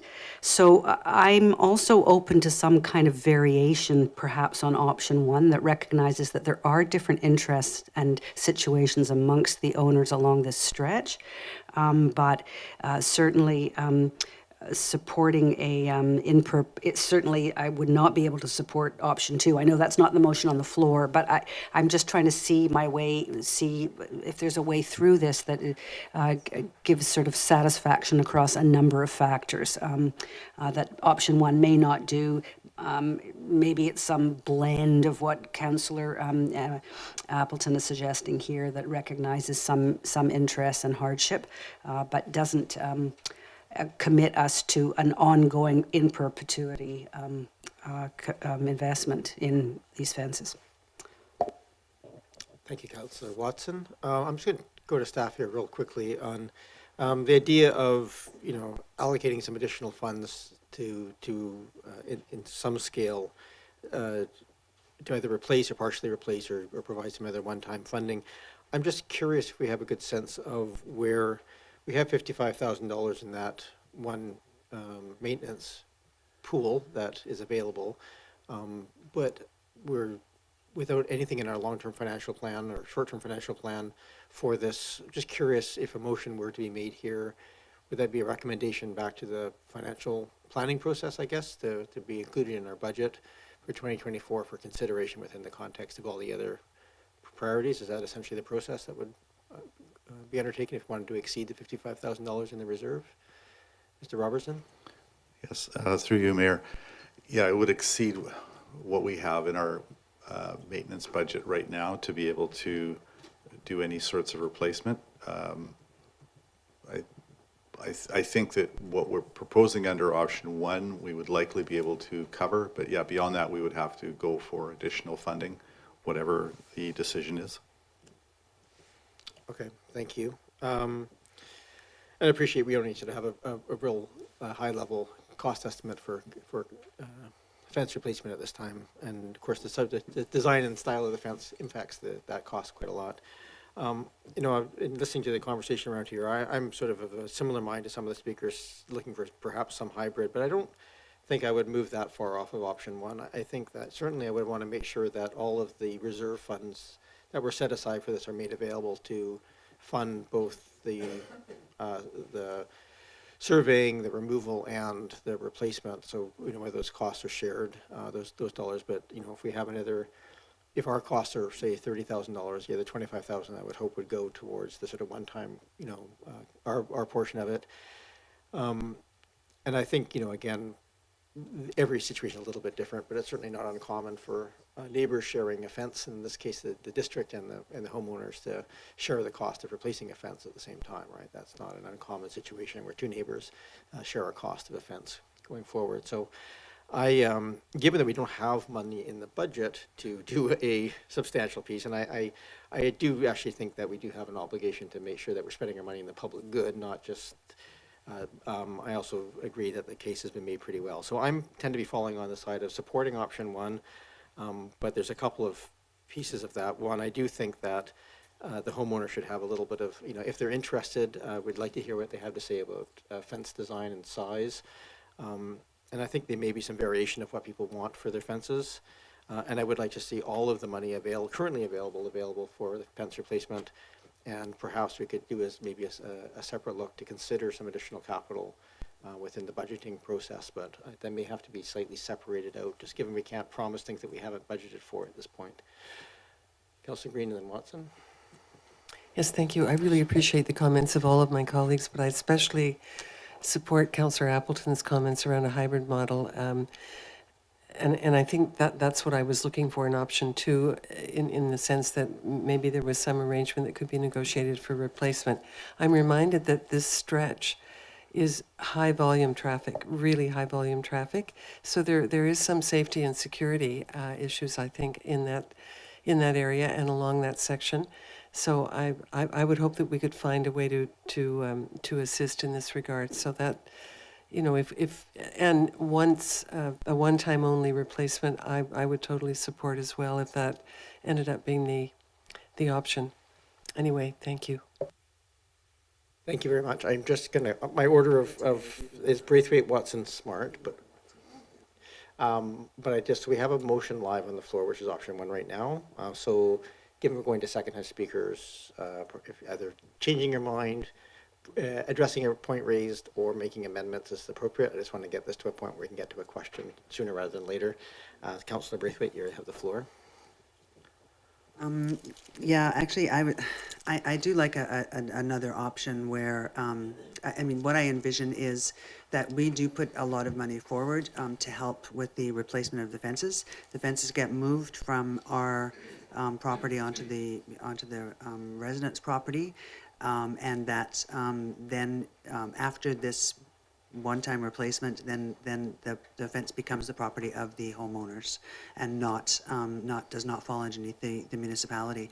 But I do have concerns about where that money is going to come from, because I'm reading different numbers in the staff report, anywhere from $100,000 to $500,000, and so that causes me concern, because as we all know, about $250,000 to $300,000 is a 1% increase in taxes. So if that's the case, then I have difficulty supporting something where I know it's going to increase taxes for the whole municipality by 1%.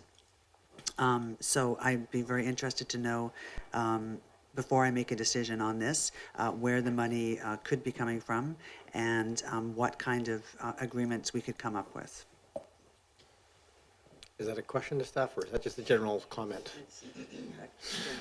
General comment, rhetorical comment. No, it's good. Councillor Watson, and then Smart, and then Appleton. Thank you. Earlier on in the discussion, we were talking about, even under option 1, the timeline or the length of time that an owner might have to participate in that scheme, if that's the one that were adopted. And I just wondered if there could be an amendment to option 1, which would create some financial comfort to an owner, knowing that they didn't have to do anything until such time as they could afford to do it, because that would be a way to move the cost from the municipality, which is large, but also not impose a cost immediately on a homeowner. And I think I'd like to move an amendment to the motion on the floor, if I could, to amend option 1 to specifically have an item E that I hate trying to compose this on the fly, but an item E that clarifies that owners would have, as long as they wish to participate in the scheme. If that makes sense. So just maybe people can see if they support that suggestion. I think just from getting clarification, Councillor Watson, and I'll try and seek some exact language here in a second, but your intention here is just to make sure that if there's money to replace or do this work, that it doesn't time out, essentially, is that your concern? Because the way it's worded right now is either the fences will transfer ownership to the homeowners, or they'll be replaced. We'll remove them and they'll be replaced. So you just want to make sure that the removal is available in future? Yes, and also that it doesn't occur if the homeowner isn't ready to pay for the placement to the quality or style that they want, so that they're not forced to actually make that investment until they are able to afford it. Because I can see there might be financial hardship here, and I'm looking for some kind of compromise within option one that makes this more palatable overall. That's my intention here. No, I appreciate that, Councillor Watson. I'm going to go to Mr. Robertson just so we can understand exactly what it is and is not being contemplated under option one right now. Mr. Robertson? Yes, through the mayor.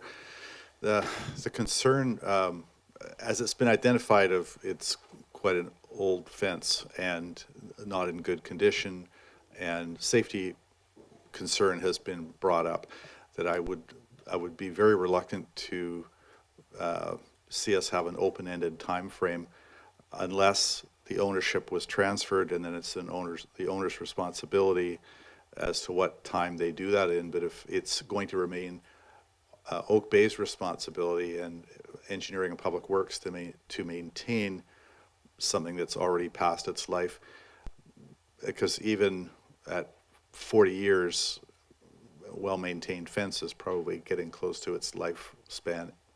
And so I would be very uncomfortable with having it open-ended like that. But I think if it was to be transferred, the responsibility for it, then that could be an option that wouldn't put us in that position. So, Councillor Watson, I just want to, I'm happy to sort of help with some wording of language if you wish, but or did that answer help? I think what I heard is that really the responsibility under option one, responsibility has to transfer. So giving more time is perhaps included in that. The fence would stay and the response, sorry, maybe I need some clarification from staff again about what option one actually entails in terms of the timing of these different steps. Depending on what's there right now. There's some properties that have fences that have already been erected by the owners. There are some that only have the municipality's original fence on it in poor condition.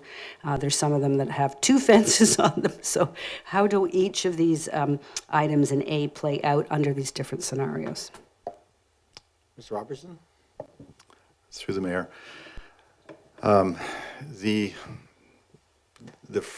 The first step would be, and this would be in the near future, I would say in the next number of months, we would have the discussion with each property owner as to what they would like to do. Our goal would be to take down the fences if they are if the property owners don't wish to have them, they wish to either have just open, put up shrubbery, whatever, or they would like to replace it. We would work to have those agreements in place and get the fence removed this year. And then there are a couple where fences have already been replaced on our property on that 1 meter strip. So I don't anticipate making them move it onto a brand new fence onto their property. So again, we would do the right-of-way agreement to legitimize that.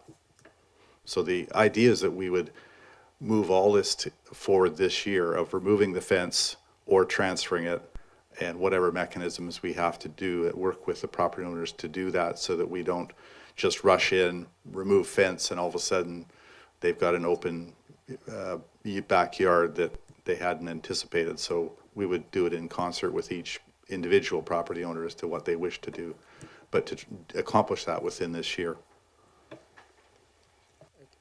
Okay, thank you, yes. Well, I think hearing that, then maybe I don't really need to make the motion with respect to timing, because there is going to be a discussion with each individual homeowner about what their preferences are. So, sorry, I can withdraw that proposal. No apology required. It wasn't seconded, so it's all good. Anything else, Councillor Watson? This time? No, that's fine, thank you. Okay, thank you. I have Councillor Smart, then Appleton. Yeah, thank you. Just a response to some of the comments around the table. And I hear the desire to have a more unique solution that makes everybody happy. I guess I just wanted to share, previously having been a community volunteer who worked on like a project very similar to this, coordinating with a dozen neighbors in the city of Victoria. And I can say it can take hundreds of hours of staff time. Every neighbor will likely have a slightly different idea of what they want and a different height and a different material. And I'm very cognizant of our recent discussions about limited capacity with staff, and having a project like this take over a lot of staff time, which is mainly why I was in favor of option one. If we need to come to a compromise, I do feel very empathetic for the neighbors. I'd say the only thing that I think I could really support is that if a neighbor wanted the exact replica of the fence that's there, that perhaps a municipality could pay half the cost of said fence if it's done in this year. But it would have to be something really simple that doesn't take a lot of staff time and doesn't open up all these possibilities that where staff has to come back to the council table again to approve extra costs for all these variations. Thank you, Councillor Smart. And I might suggest there may be some option here where the money that's specifically in the thing could be allocated primarily towards, just a lump sum fee per homeowner or something like that. Keep it very simple, and the balance of that can be used for the work done to generate the agreements and so forth. But allocating capital, I can see being a bit of an issue until it goes to a budgeting process. Councillor Appleton? Oh, thank you, Your Worship. And just it's sort of a question to staff that may be useful for members of the public to hear with respect to this. So, if there was a intent to replace the fence, there is a certain amount of funding available in the reserve for that, and then there will be a balance that's over above that. We have an estimate, but it's a rough estimate at this stage of the game. That would then be included in the there is no budget allocated to this at this point, so that would then need to go to the 2024 budgeting process, and council would approve the overall project at that time, because there would be additional funds to be allocated at that point. So I'm just confirming that would be the process, that any funds above and beyond the existing reserve for this purpose would need to be included in the next budget process as an individual line item, and council would see and review it at that point, if that's my understanding is correct. Mr. Robertson? Through the mayor, yes, that would be correct. Anything else, Councillor Appleton? Councillor Braithwaite? Thanks, Mayor. And I thank you to Councillor Smart for her comments as well around the process that she has witnessed in the past. I'm kind of looking at the numbers, and it looks like it says there's 15 houses that back along this piece of property. So that's 15 houses that need back fences. I just replaced my fence a little while ago. I would estimate that it cost me probably for my back fence, that portion of it was less than $5,000. So if you do the quick math on 15 houses for $5,000, it's about $75,000. We have $55,000 in the fund right now, from what I understand. So that to me would say that we'd be looking for about $20,000 if we went with a basic fence for each property. And so to me, that's doable. And I'm sure we can find $20,000 somewhere in our budget. If we could agree on it, would be approximately $5,000 a fence.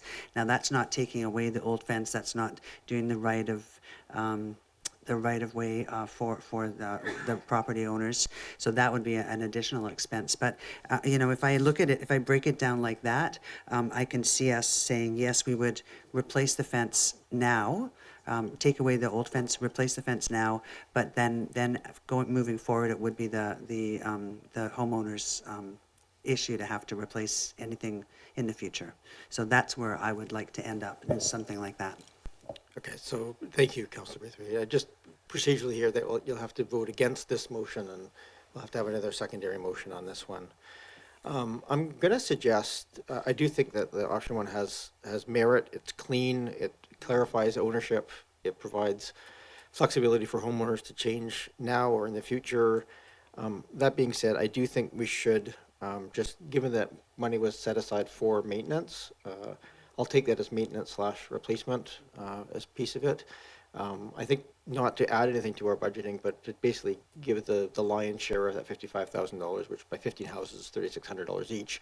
To say, you know, the lion's, it's something along the lines of that, you know, 3,000 to 3,500 of that, you know, per household can be included as a sort of as a lump sum towards replacement. That would also create equity for people who already paid for fence replacements on some of those areas. But Mr. Robertson, I'm not sure if we're allowed to give out lump sum amounts to people. Go ahead, Mr. Robertson. Yeah, that's a good question,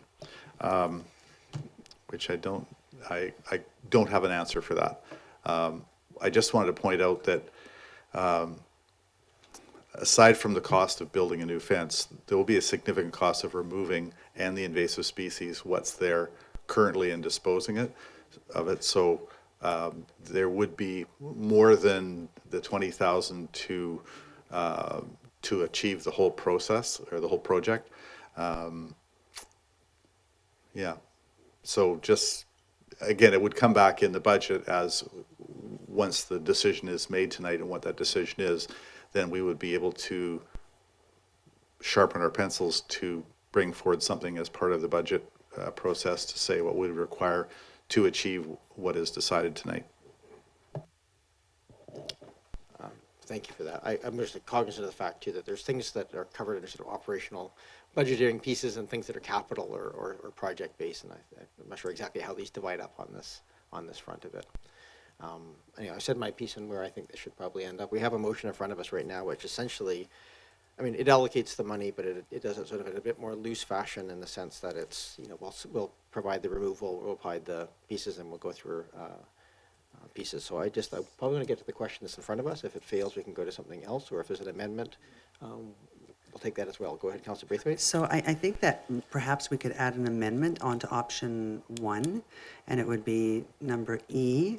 And the amendment, and I'm probably going to need help with the wording around this, would be that the district use the current reserve fund to use the current, that the district use the current reserve funds to augment the cost of building the fences for the houses in question, or something like that. I don't know if that makes sense. Does it? Andrew's really good at this, so. Yeah. I want to get, so I might suggest either I mean, it's already built in that some of that would be going for it, but not 100% of the $55,000 reserve. So I might just suggest if you want to just, for sense of clarity, and I think this would be subject to whether or not we're allowed to perhaps allocate a certain amount of money per household or a total lump sum that can be determined on a case-by-case basis by frontage or some other mechanism. But I think it'd be better to put a number in there, like some amount of the $55,000. So utilize the whole amount of the $55,000 to offset the costs for residents for replacing the fence. Yep. I'll turn to the body here. There's a seconder for that motion. Don't see a seconder, so. Yeah, go ahead, Councillor Appleton. Thank you, Worship. And I appreciate what Councillor Braithwaite's trying to accomplish here, and I think it's coming from a good place. I'm just wondering whether or not we actually have to confirm whether or not we can do that, what format, like the mechanism by which we could do that is unclear to me right now. So I'm just wondering whether or not it actually needs to refer to exploring the option of doing that or something along those lines rather than, you know, and I appreciate where it's coming from.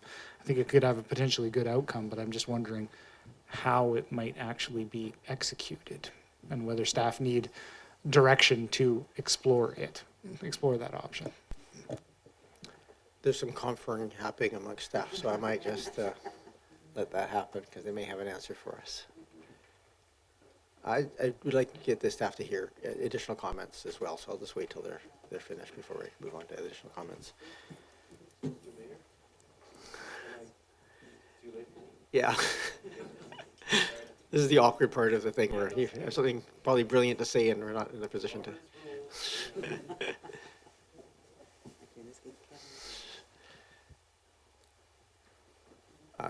Mr. Robertson?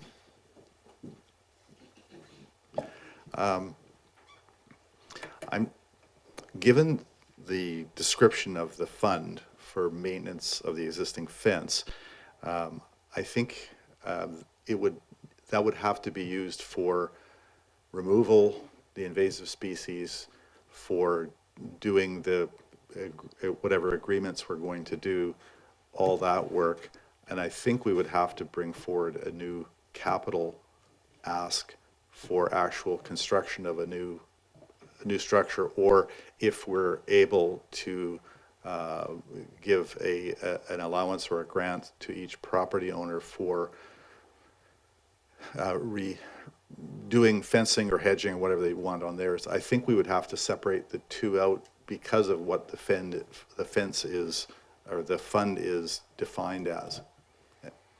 Okay, I'm going to just make it, so we have a motion here. I'm procedurally here, I might turn to our administrative staff. If this motion passes, would it be then appropriate for a motion arising to direct staff to come back with options of how that money might be allocated to individual homeowners towards replacement of fencing? Just because I think right now you're saying there isn't a clear answer about whether or not whether it can or cannot. But I think we're kind of guessing here a little bit about process, because I'm hearing a willingness here to allocate some or all of the existing grant towards supporting, but I think we're missing a bit of a gap of information here. So I'm wondering if it's better to do this as part of a motion arising if this passes, or if we're better to have it as a modification of the motion.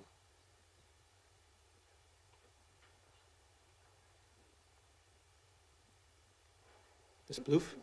Thank you, Your Worship. You could bring a motion arising forward, but you couldn't use the fund, the $55,000 fund, because that's part of this original motion. Gotcha. Thank you. Councillor Patterson? Yes, Mayor, I was just going to say, although I think it's been answered by staff already, but if you were using the funds like that and using them as some sort of an allocation to the two homeowners to replace the fence, you would have to consider the folks that have already replaced their fences, who would, I think, be asking for the same amount. Again, speaking from the experience of having lived through this a bit and not being able to get any agreements from neighbors on what kinds of fences, what heights of fences, what design of fences, and the timing of installation, and considering the number of fences that align what members of this community consider to be walkways, etc. I think it's very difficult. I certainly appreciate and everyone that's come out and spoken about this item tonight and presented the dilemmas, and I know and I can certainly appreciate the dilemmas also for Mr. Robertson and his staff and the work that has to be done.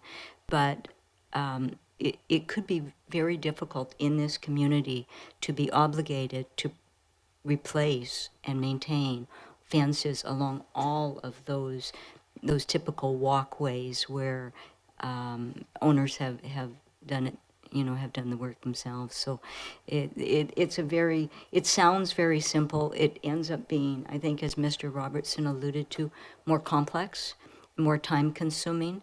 And for that reason, I do support option one. I also would just add that if we take it to the financial plan at the budget time, it then takes it to members of the public who could comment on whether to approve the increase in their taxes to support installation of private fencing in this particular circumstance as compared to anything else in the neighborhood.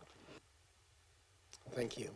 I might just as a possible solution here, we have option one live on the floor. It's moved and seconded. I'm going to call the question on it.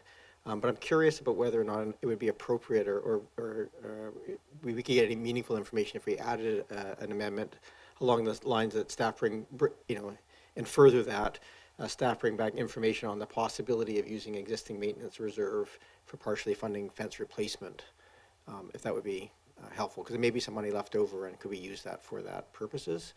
I guess would be the question. I don't know if that is something along those lines, so we can approve this approach to things, but also give some something to come back that gives us some clarification about how we might use any additional funds to directly fund the fence.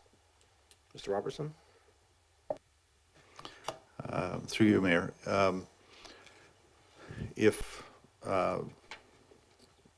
option one was adopted, I think as we've looked at, between the legal costs of the agreements, between the cost of removal and everything to go with that, I don't think there would be much left in the way of funding to be able to support an amount to each property owner for them to do the replacement of the fence.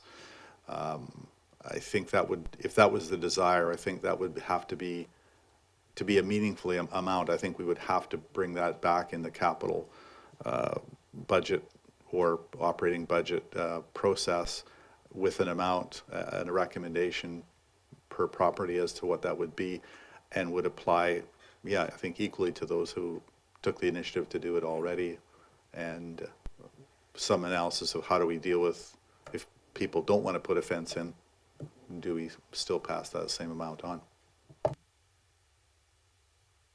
Well, I will leave it to members of council. I don't make motions. If anybody wishes to explore that, we can have as a rider. Otherwise, I'm going to call the question on the main motion. I'll put the motion that you suggested on the table, just to see if there's any support for it. So what I sort of scribbled down here was and further that. So all the option one with the addition of and further that staff bring back information on the possibility of using the existing maintenance reserve for partially funding fence replacement. So basically looking at ways of using if there's any balance left over, to use that for funding, or a portion of that. Is there seconded? No. Okay. It's moved but not seconded at this point, so we're not going to talk to it because it's not seconded. So we're just going to come back to the main motion as it stands. Any other discussion on the main motion as it's sitting in front of us as option one? All those in favor? And those opposed? I have Councillor Green and Councillor Appleton opposed. That motion carries. That resolves. Please. I wonder if, because I would like to see something put in place for the possibility of helping the homeowners out with the cost of replacing that fence. So I wonder if staff could perhaps make any suggestions that we could have another fund that we could perhaps use. I know that, for example, when we go to replace a sewer line down or a water line down a street, we will often offer to residents to pay for half of the amount of the cost of replacing said pipe. And so I wonder if there's something that we could do like that for these residents as far as the fence goes. Mr. Robertson, I think the problem you have here is we don't have a funding source for that at this time without a change to our financial plan, but go ahead, Mr. Robertson. Yes, through you, Mayor. We don't have a fund for that right now, and in those cases, the actual cost is less because we have a contractor on site who's already doing excavations. So although there is a sense that those property owners do pay half, but the cost to the municipality is reduced maybe by half, but something in there because we already have all that in place. So that's how we achieve that savings. I have just one other question before we wrap this item up here. Just assuming, or not assuming, but in the situation in which this is now passed and moving forward, notification's gone out, you worked out an agreement, you're taking away the fences, Public Works has come and cleared out the invasive species, the total cost is say $40,000 and there's money left over.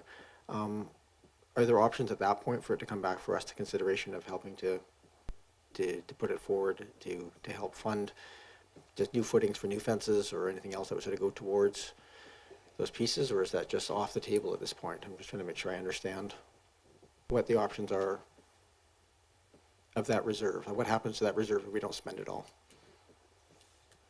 Pardon me, through you, Mayor, I know I could, my base is very base today.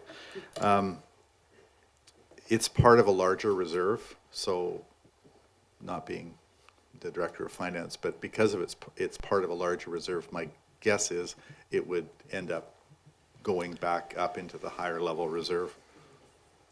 Okay.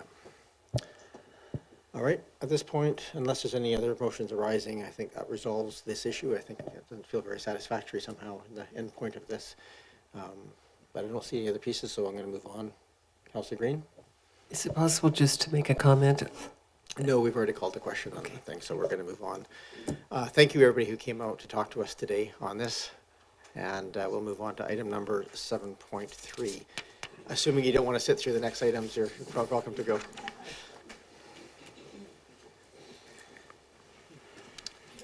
Speaking of cost pressures, number 7.3, Mr. Robertson.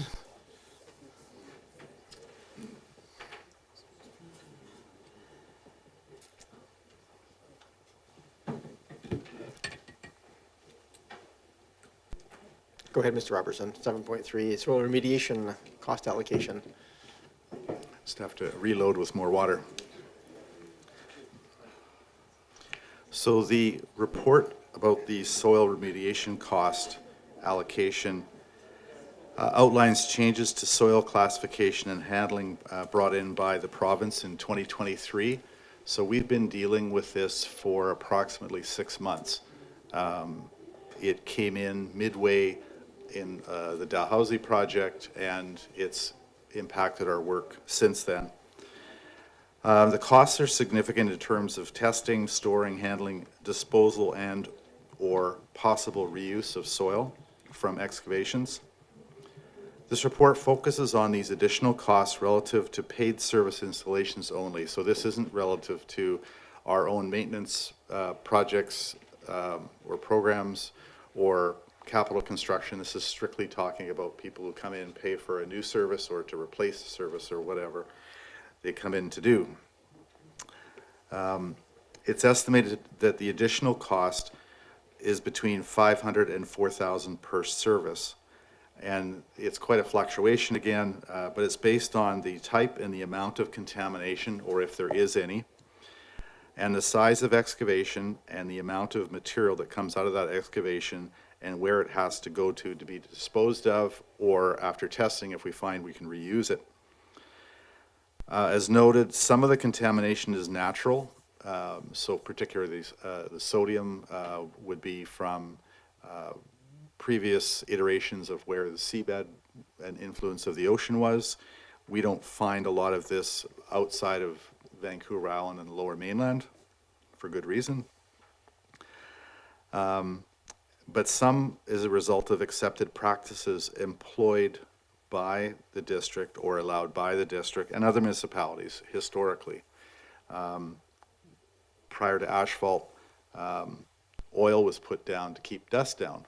And so in excavations, we'll sometimes still find pools of oil that we have to deal with in that upper level. Some will be metals from industry. The bottom line is that there's a significant increase in cost and it has to be accounted for in 2024 in this specific type of services. The report gives 3 options, and our recommendation is to create a soil remediation operating budget to deal with these soils so that the cost is not borne solely by the person undertaking the service, but by district as a whole. So you may have people 2 streets away where one, there's no contamination. We still have to separate it and test it, but it can go through a normal process, and someone 2 streets over is unfortunate enough that theirs is heavily contaminated, and the costs are, as I mentioned, could be as high as $4,000 for their project that they thought they were going to be paying between $5,000 and $6,000 for their servicing. So the recommendation would see the cost not borne solely by the person undertaking the service, but by the district as a whole. It's nearly impossible and more costly to determine the cost ahead of time of each application and installation. Realistically, it can only be determined after the fact. So the details are in the report, and if you have any questions, I'd be happy to answer them. Thank you. Thank you very much, Mr. Robertson. What a lovely surprise to have us attached to our budgeting. Go ahead, Council. And this is really a direction to either include this in the recommendation is to include it in our budget going forward. There's other options there as well. So I think it does allow for public input. So we'll take questions and we'll go to public input right away. But if you're online and wish to speak to us on this matter, please do raise your hand online using the *9 to raise your hand within the 1855 number, or if you're in the Zoom app, to use your reactions tab there to do that. Go ahead, Councillor Braithwaite. Thanks, Mayor. And through you to staff. So you're saying that this is going to come from non-capital, so it'll add around 300,000 to our budget. So that's basically a 1% increase to our taxes. Is that what I'm hearing? Mr. Robertson? Through the mayor, that's correct. And it would be a reserve that at the end of the year we would examine, had we used all of it, excess, less, and we would know how to adjust it for future years. But this would be our first year into it, and it would be it would only be used, so the applicant would be paying for all the normal excavation costs, backfilling, the things that we do. It's just the additional that's driven by this new process that we have to undergo. So it's our guess based on historical number of excavations and averaging shallow water excavations versus deeper sewer excavations. Thank you. Go ahead, Councillor Braithwaite. And so for a homeowner so if I was taking down my house and rebuilding my house, then that cost is not being passed along to me, but right now, and would there be any thought of doing that in the future, or would there be a thought of doing it for a much larger, say there was going to be a large apartment building being built or something like that, would there be a thought in the future perhaps passing the cost along for that? Because I would imagine that would be a much larger expense for us to take on. Mr. Robertson? Through the mayor, the size of the development doesn't have much bearing on it. Whether we're putting in a 4-inch sewer lateral for a house versus probably the largest you'd see is 8 for a larger commercial. The size of trench would be the same, and so the excavated material would be the same. Those large developments pay more for the servicing because of the extra size of pipe and usually more depth that they require. But yeah. Braithwaite, any other questions of staff? Councillor Smart? Thank you. Through you, Mayor, to Mr. Robertson. I'm trying to sort of fully establish that, that this is the full responsibility of the district piece. And I'm wondering if in the last few months you can comment at all on sort of the percentage of projects that would be more from naturally occurring things like salt coming from the ocean versus the poor previous practices of the municipality to unknowingly do things that were not environmentally friendly. Could you comment a little bit just based on the projects so far? Robertson? I may reach out to Mr. Rennick, who is online, who might have more information about the stats to date. As I say, this has been since the middle of 2023, so we might have some. Steve, do you have? Mr. Rennick, welcome to the meeting. Thank you, Mr. Mayor, and thank you, Mr. Robertson. Unfortunately, my answer to this question is that it is a piece of information that is knowable, but it is not a piece of information that we know. We have the testing results from each of these services and could go through them and see how many of them had metals or hydrocarbons versus how many of them only failed for chlorides. But that is not an exercise that we have carried out at this point. Thank you, Mr. Rennick. Mr. Robertson, anything else, Councillor Smart? Councillor Appleton, and then Watson. Well, thank you, Your Worship. So through you to staff, I'm just wondering what the in its early days, but I'm just kind of wondering what the longitudinal scan looks like. Other municipalities, of course, as we often hear, will do laterals and will do, sort of utility installations at the cost of the municipality, and it's not borne by the individual landowner, it is in the district. So have we acquired any feedback from how it's affecting other municipal operations in terms of when they're responsible for bearing the full cost of that installation? Mr. Robertson? Through the mayor, as far as I'm aware, for new installations like this, or upgrading or replacement existing installations, those are usually borne by the developer, the homeowner, and from the municipalities we've talked to, they are building facilities within their public works yard, and it's something that we're going to be bringing forward in this year's budget process. The need to have a site where you can store the material while it's tested, determine can you take it back, which is the least expensive option, and reuse it in the trench. And so other municipalities we've talked to are doing similar types of things, but it does make this double or triple handling come into play. But the cost, as far as I'm aware, the costs are I don't know about this additional costs, if they're higher or handling that any differently. Just strictly for the service cost initially are borne by the applicant. Councillor Appleton? Thank you, Your Worship. So just further to this, is some of the increased cost being incurred here because at some point the contamination has to be assessed by a contaminated sites approved professional? Do they need to provide? Does a person with that certification need to provide their sign off before that material essentially can go back in the trench? Is that sort of the main sign off point? Mr. Robertson? Through the mayor, it's a little complex.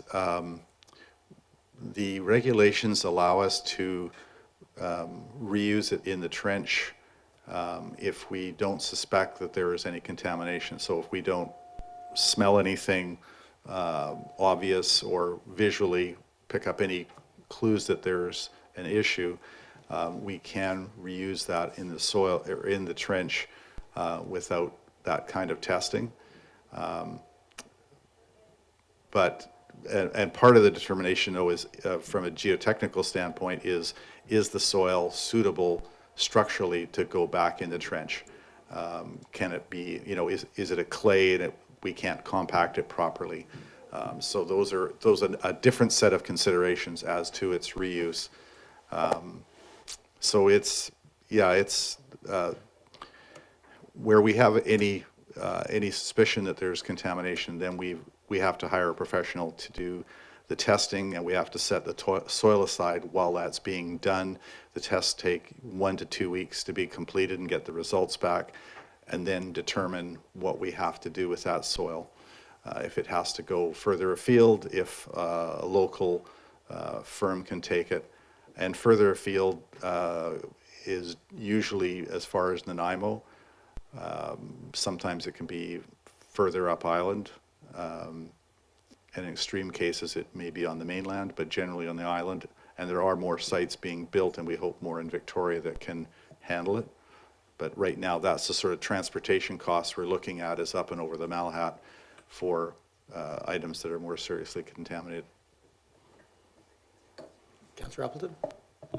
Thank you, Your Worship. So in situations where the contamination on the property is not actually the responsibility of the district, if we were to be entertaining an option where the recommended option where the district is providing essentially a large-scale contingency for contaminated soil found on site, how would we distinguish between contamination which was the responsibility of the landowner, as in something like a ruptured oil tank or, any number of other things that could be the landowner's responsibility. How would we differentiate, or how would we propose to differentiate and allow that to rest with the landowner rather than having the district bear that cost? Mr. Robertson? Through you, Mayor, I see Mr. Rennick has his hand up. I may answer this, but he may have something to add. These are for excavations on our right-of-way, not on the private property.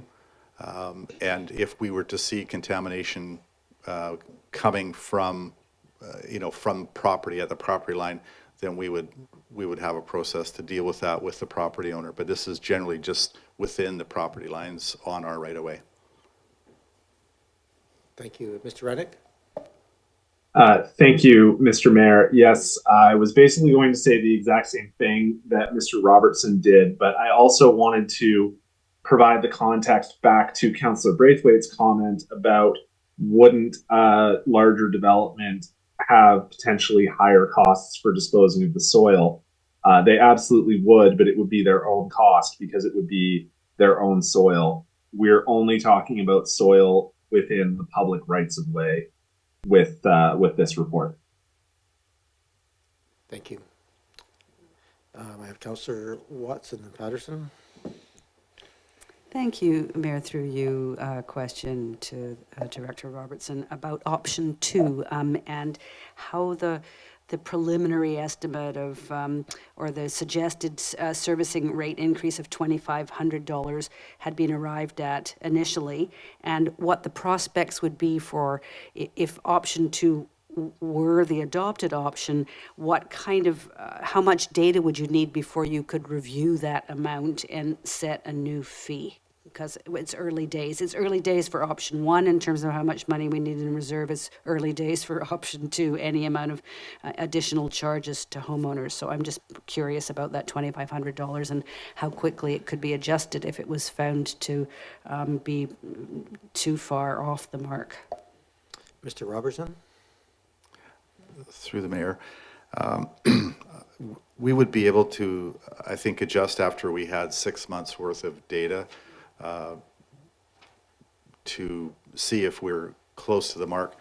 The staff has done some extensive review on the number of installations in a typical year, and then we've averaged, short side of the road, long side of the road, shallower water, because water mains are typically 3 to 4 feet deep versus deeper sewer mains, which may be 6 to 8, 10 feet deep. So we've tried to average all those out, and we do know the cost of disposal and testing, so have taken those factors into account to come up with that average.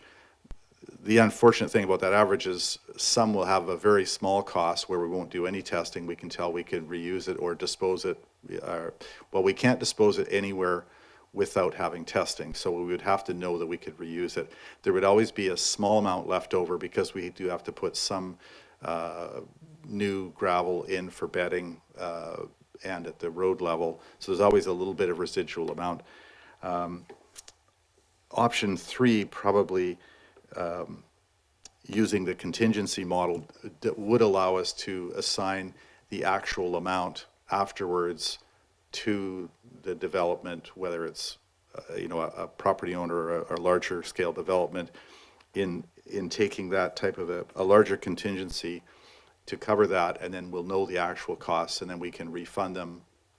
And that means that we're not having this some paying high, some paying low, and being far off the mark of the actual costs, if that's the direction that council wishes to go. Thank you. Anything else, Councillor Watson? No, thank you. That was my only question. Councillor Patterson, I'm going to take any questions from the comments from the public, and we're going to come back to this table and try and get some direction going here. Go ahead, Councillor Patterson. Thank you. And thanks for this report, Mr. Robertson. You're just full of good news tonight. But however, you have large shoulders, so you can take it. But as you stated, some of this is natural occurrence simply because of this location and our proximity to water and to salt air and whatnot. So is it is it fair then to say that that's a natural occurrence that would be the responsibility of any development, just as a development that is undertaken in an area that has more rock may have to undergo blasting compared to areas where no blasting is required, but those costs really are to the property owner's benefit, and to, at least in my mind, would be borne then by the owner of, or developer of the property. Mr. Robertson? Yeah, through the mayor. Yeah, I think that that's certainly one reasonable way of looking at it. It would be hard to determine, again, ahead of time, which, until we had testing to know, is that a natural occurring, or is that something that we have put into the environment that they're now having to deal with, or we've allowed those practices historically to take place. So it would open up quite a process to try and figure out which falls into which category. We would not be able to ahead of time. It would be an after the fact analysis that would have to be done, someone would have to spend that time just determining that and seeing which category it fits into. Anything else, Councillor Patterson? Thank you. Thanks for that information. I think also just in listening to the discussion that you put forward about volumes of soil, particularly if there's an increase in construction, as the province is hoping will be accomplished, what kind of volumes are, for a typical lot, what kind of volume of soil might you be looking at? And I'm just wondering, does it have to be stored by the district, or is there a potential for job sites to in fact store the soil on the job site until the testing is completed? Mr. Robertson? Through the mayor, it is possible, but we would, so typically I'll say it would be between 1 and 2 tandem loads that we'd be talking about. So, but for like a deeper sewer across the street would be more than that. So that would mean we would be storing that on site, like on the road, taking up space and having to cover that and sort of maintain that for 1 to 2 weeks till we got the results back. And the other issue is if it does have to go away for test or for treatment, we then have to, and this may change, but currently we have to make a booking well in advance to be able to get into these sites. For instance, in November, the sites were all booked up to the end of the year. So we have to have the capacity. So leaving that on the street for what could be more than just the testing period may become problematic, especially in some areas where we don't have terribly wide streets. Go ahead, Councillor Patterson. Just as a follow-up to that, and I guess I was not referring to leaving it on the street, but if we are removing it from that area to put the service in for a private development, could it be stored on the private development site itself, say on setback lands or something, stored there until it's determined, since it will be a benefit to the private development? I see Mr. Rennick has his hand up. I might just go there. And I'm cognizant of the fact we're getting into a little bit of the weeds of how we're handling the dirt. That's not necessarily germane to the question in front of us, which really philosophically, are we willing to cover it? Is we looking for the applicant to cover it, or are we looking for some hybrid model? And I do want to get to that question sooner rather than later. Go ahead, Mr. Rennick. Thank you, Mr. Mayor. Just to directly address Councillor Patterson's question, you cannot relocate soil onto a private property before you have the test results, because if you were relocating potentially contaminated soil onto a private property that is not a designated receiving site, you would be violating the contaminated sites regulation. So it needs to stay within a road, including our temporary disposal site at Harrow Road. It could not be stockpiled on private property. Thank you for that. Before I go to second-time speakers, I'm just going to make the call. If anybody, members of the public, wish to talk to us about this issue of soil remediation cost allocation, looking for the right title, please indicate now online. Anybody in the audience wish to talk to us about this? Okay, I'm going to come back to this table. Before I go on to second-time speakers, we have some options here. I do want to get to a motion and some discussion. Again, I just want to reiterate, this is, the options really boil down to, I want to get us away from that. I think it's all very interesting, I think it's important, but I also just want to make sure that we're talking about the important piece here, which is, are we going to include this in the option, as option one in the budget, or are we going to look at some sort of model of allocating some of these costs for the pieces? So back to this table. Councillor Smart, you have the floor. Thank you. Through you, Mayor, to Mr. Robertson.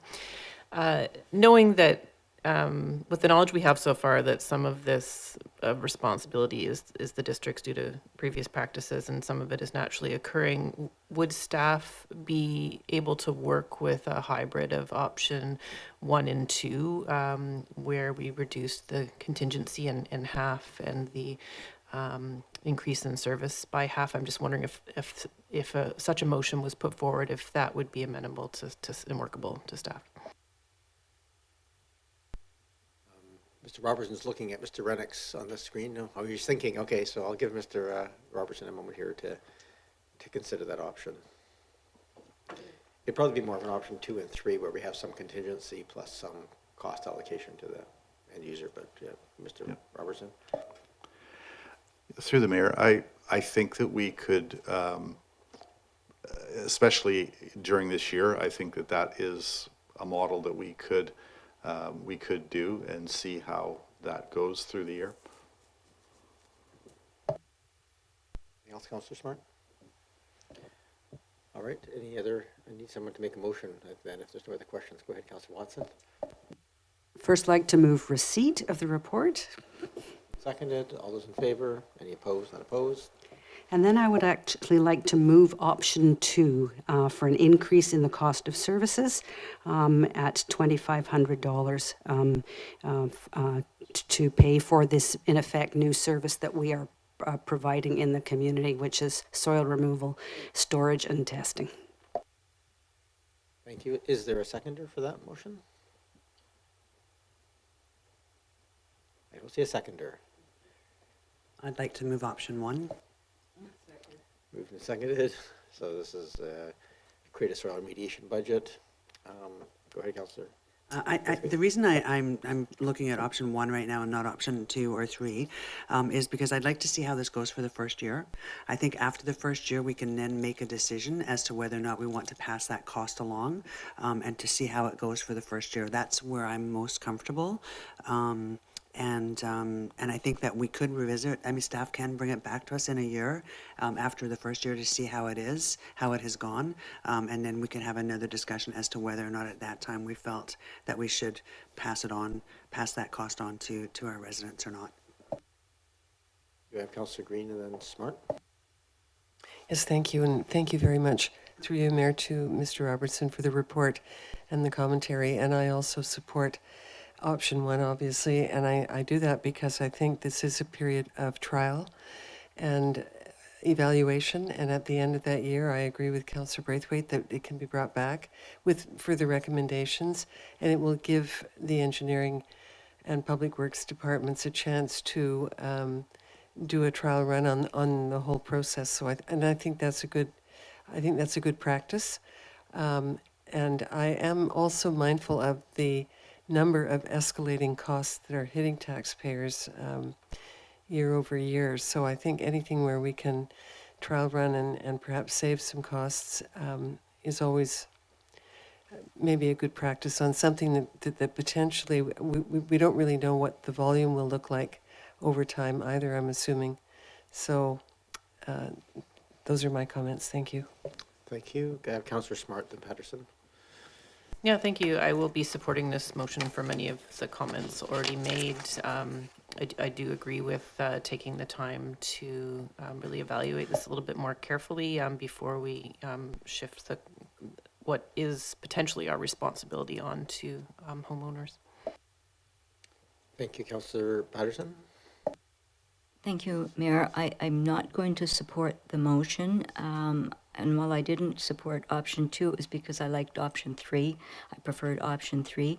I don't support option 1 simply because that will provide a benefit to those who get the work done in the first year, and it gets added into taxes. And I don't know how you provide it for a time period and then phase it out and put in a different model later. I understand that it would provide time to assess the cost. I lean towards option 3 myself because it allows for the contingency and the return of the money to the appropriate parties. So I see that as equitable, very much similar to what we do for driveway approaches in the district. And so I can't support option 1. Thank you. Any other discussion on this? Councillor Watson? Oh, Appleton? Sorry, thought you were thinking pensively with the pen. Yeah, I didn't recognize fair the enough, hand. Your Worship. Just with a question respective to the option 1, the report refers to, and as has been alluded to, the cost, which it indicates it would be reevaluated after 1 year and adjusted for future years based on experience. Is this a monetary evaluation or also a technical evaluation? So will we be able to fully assess the nature of technical compliance or lack thereof that we encounter when we do these installations? And will we be able to adjust the necessary budget, not just on strict volumes of soil excavation, but on the nature of what's encountered and what type of consulting and external support the district needs to be able to assess those types of contamination? Mr. Robertson? Through the mayor, that's exactly the notes that I was writing to myself. Yes, I would see us bringing not just the cost, but yes, the engineering technical side of which category the contaminants fell into, naturally occurring or induced by previous practices, and also what sort of expertise we had to bring to bear, what sort of treatment we had to do, so there's a pretty clear picture, because we'll want that information to know how to proceed as well. Thank you. Councillor Watson. Thank you, Mayor. Just some comments on option 1 and why I don't support it and don't like it. I think that in this overall scheme, the legislation has changed, and we, like every other municipality, are now facing a new set of rules. So to try and make homeowners whole for provincial government changes, I don't think is a smart policy direction. I think this is the new reality, and for many other things that happen when the province changes the rules, the end user or the beneficiary needs to pay those increased costs. So I don't think it is a good precedent for Oak Bay itself to come forward, even for 1 year, to say, we're going to take this on. This is just well, maybe this is a good new reality because we're getting soil testing done to reduce contamination. I also don't think in this discussion we've been making these distinctions that were brought out in the staff report rightly, that some of this contamination is naturally occurring and some of it has occurred because of past practices. Those past practices were condoned at that time, and I don't think we need to apologize for that nor make compensation for it to homeowners who are subject to it. The analogy on the flip is for all those folks who got stuck under the old regime for removing oil tanks and contaminated soil at huge personal expense. When the rules changed, we didn't go back and offer to compensate them for those expenses. Likewise, if you flip this on its head, I don't think that we should feel I recognize that homeowners would be required to pay more under option 2 or option 3, but that is the reality of the change in the law. I think that, as Councillor Patterson has pointed out, trying to change a scheme 1 year in is really problematic because you have just then benefited some number of property owners, and then you're going to tell the next set that possibly you're changing the arrangement. I like the simplicity of option 2 or option 3. We just had that discussion around the fencing and not getting into customized arrangements. This option 2 is the best in that regard because it doesn't have any customization. Option 3 does have a lot of interaction with individual parcels of soil and testing and follow-up.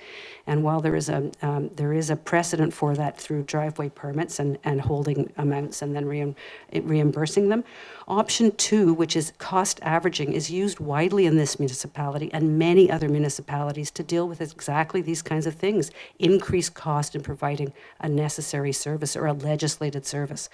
So I will not be supporting or voting for option 1. I do not think it's the direction that we should be following at this time. Notwithstanding, I thought the staff report was great and presented some very some reasonable options, but I think some of them have stronger policy basis than option 1.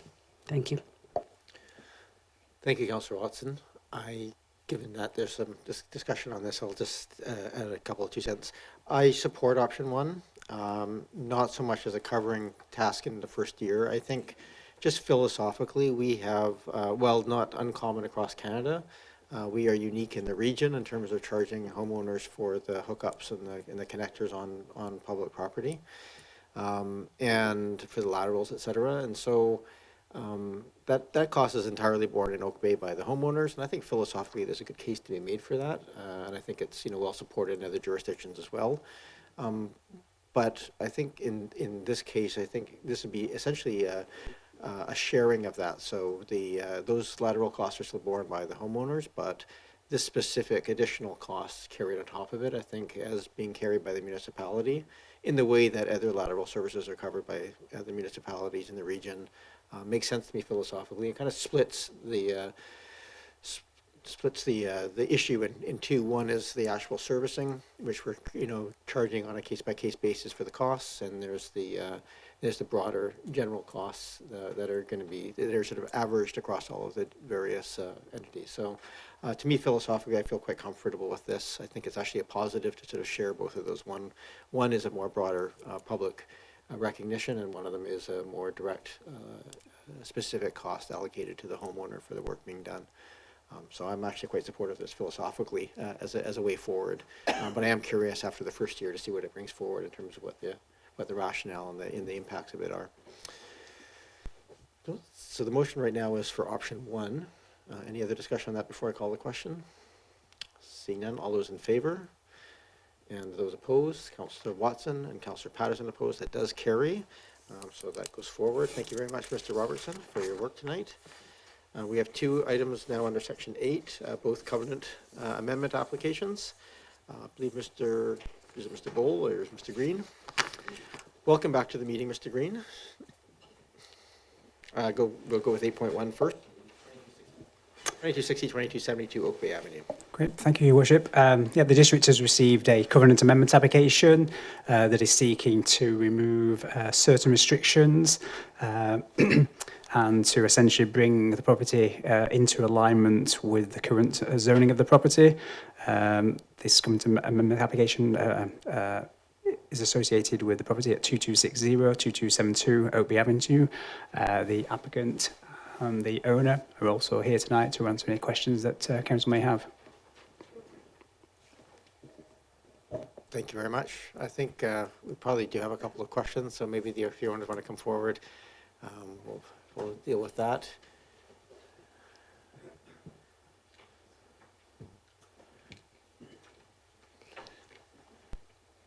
We recognize Mr. Strongathorn, but perhaps you can just give your name and municipality of residence. Oh, can you put the microphone on, please? Middle button.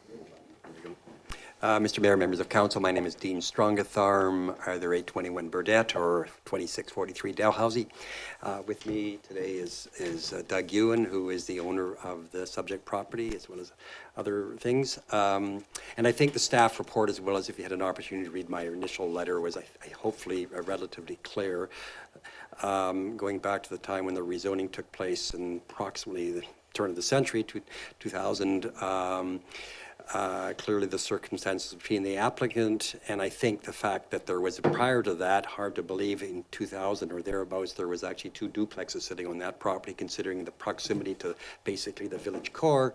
When the rezoning went through, from my understanding from talking to others who were around at the time, in terms of other members of council who were there at the time, that there were several things that kind of precipitated the placement of that covenant, which I think in today's environment was both unnecessary and perhaps unduly onerous, and quite clearly has had an impact on the rentability of the property.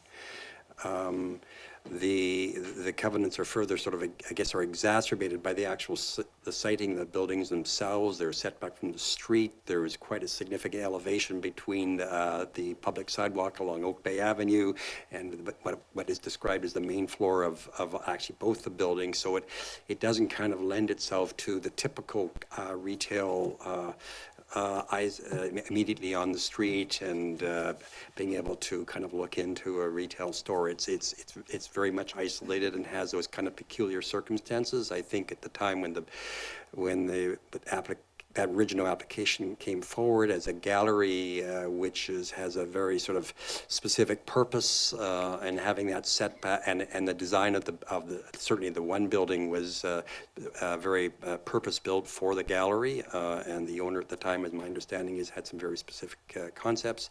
But the reality of the day is, in terms of moving forward and having to look at the ongoing retail rental of the space, that the existing covenants do place an extraordinary complication, as evidenced by, let's say, the length of time it's taken to actually rent that space.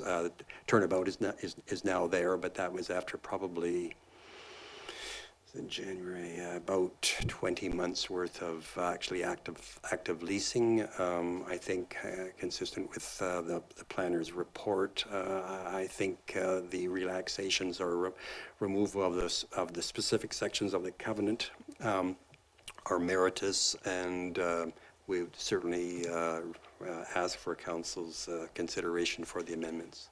I think we're good. Thank you, Mr. Strong. Happy to try to answer any questions. Did I see your name on the original work that was done on this building? No. Oh, okay. No. All right, very good. Thank you very much for that. Are there questions from members of council to the applicant or to staff at this time? And I'll go to the public for any comments or questions after council has questions, and we'll come back to this table. Councillor Smart? Thank you. Through you, Mayor, to staff, just a quick question, just to clarify. The report refers to the 2 buildings, but then the attachments mainly refer just to the one building directly at the corner. And I just wanted to confirm that the entire ask is related to both buildings. Thank you for the clarification. Mr. Green? Through the chair, yeah, that is correct. The covenant applies to both buildings, which is 2260, which is the where Turnabout is, and then 2272, which is Atavio Bakery, Delicatessen Restaurant. Great, thank you. Councillor Braithwaite. Thanks, Mayor. I have a couple of questions. And this was probably for staff to begin with. Can you tell me how long the covenant has been in place for not allowing any more additional financial institutions along Oak Bay Avenue corridor has been in place? I'm just wondering if you know when it was originally, sorry, if you don't, not a problem, but. Mr. Green, do you know? Sorry, through the chair, I don't know that. Obviously, within the C3 zone, which then there's essentially zoning for lower level, main floor, and then upper level. Obviously, financial institution is not permitted use in the main floor C3 zone. So any property that is zone C3 on that main floor, financial institution is not permitted use in the zoning bylaw, but I'm not aware then of what other covenants may be on other properties along Oak Bay Avenue. Go ahead, Councillor Braithwaite. Oh, Mr. Songathorn, can you just turn off your microphone for now? Sorry. Thanks. Thank you, Mayor, and through you to staff. So then the buildings, the 2 buildings, I understand on the Monterey side that's considered the main entrance on that side, but right now, the covenant for no financial institutions is also on the main levels of both buildings, correct? Yeah, I think Mr. Mr. Green, these are awkward buildings, so curious as to which is the main floor in that.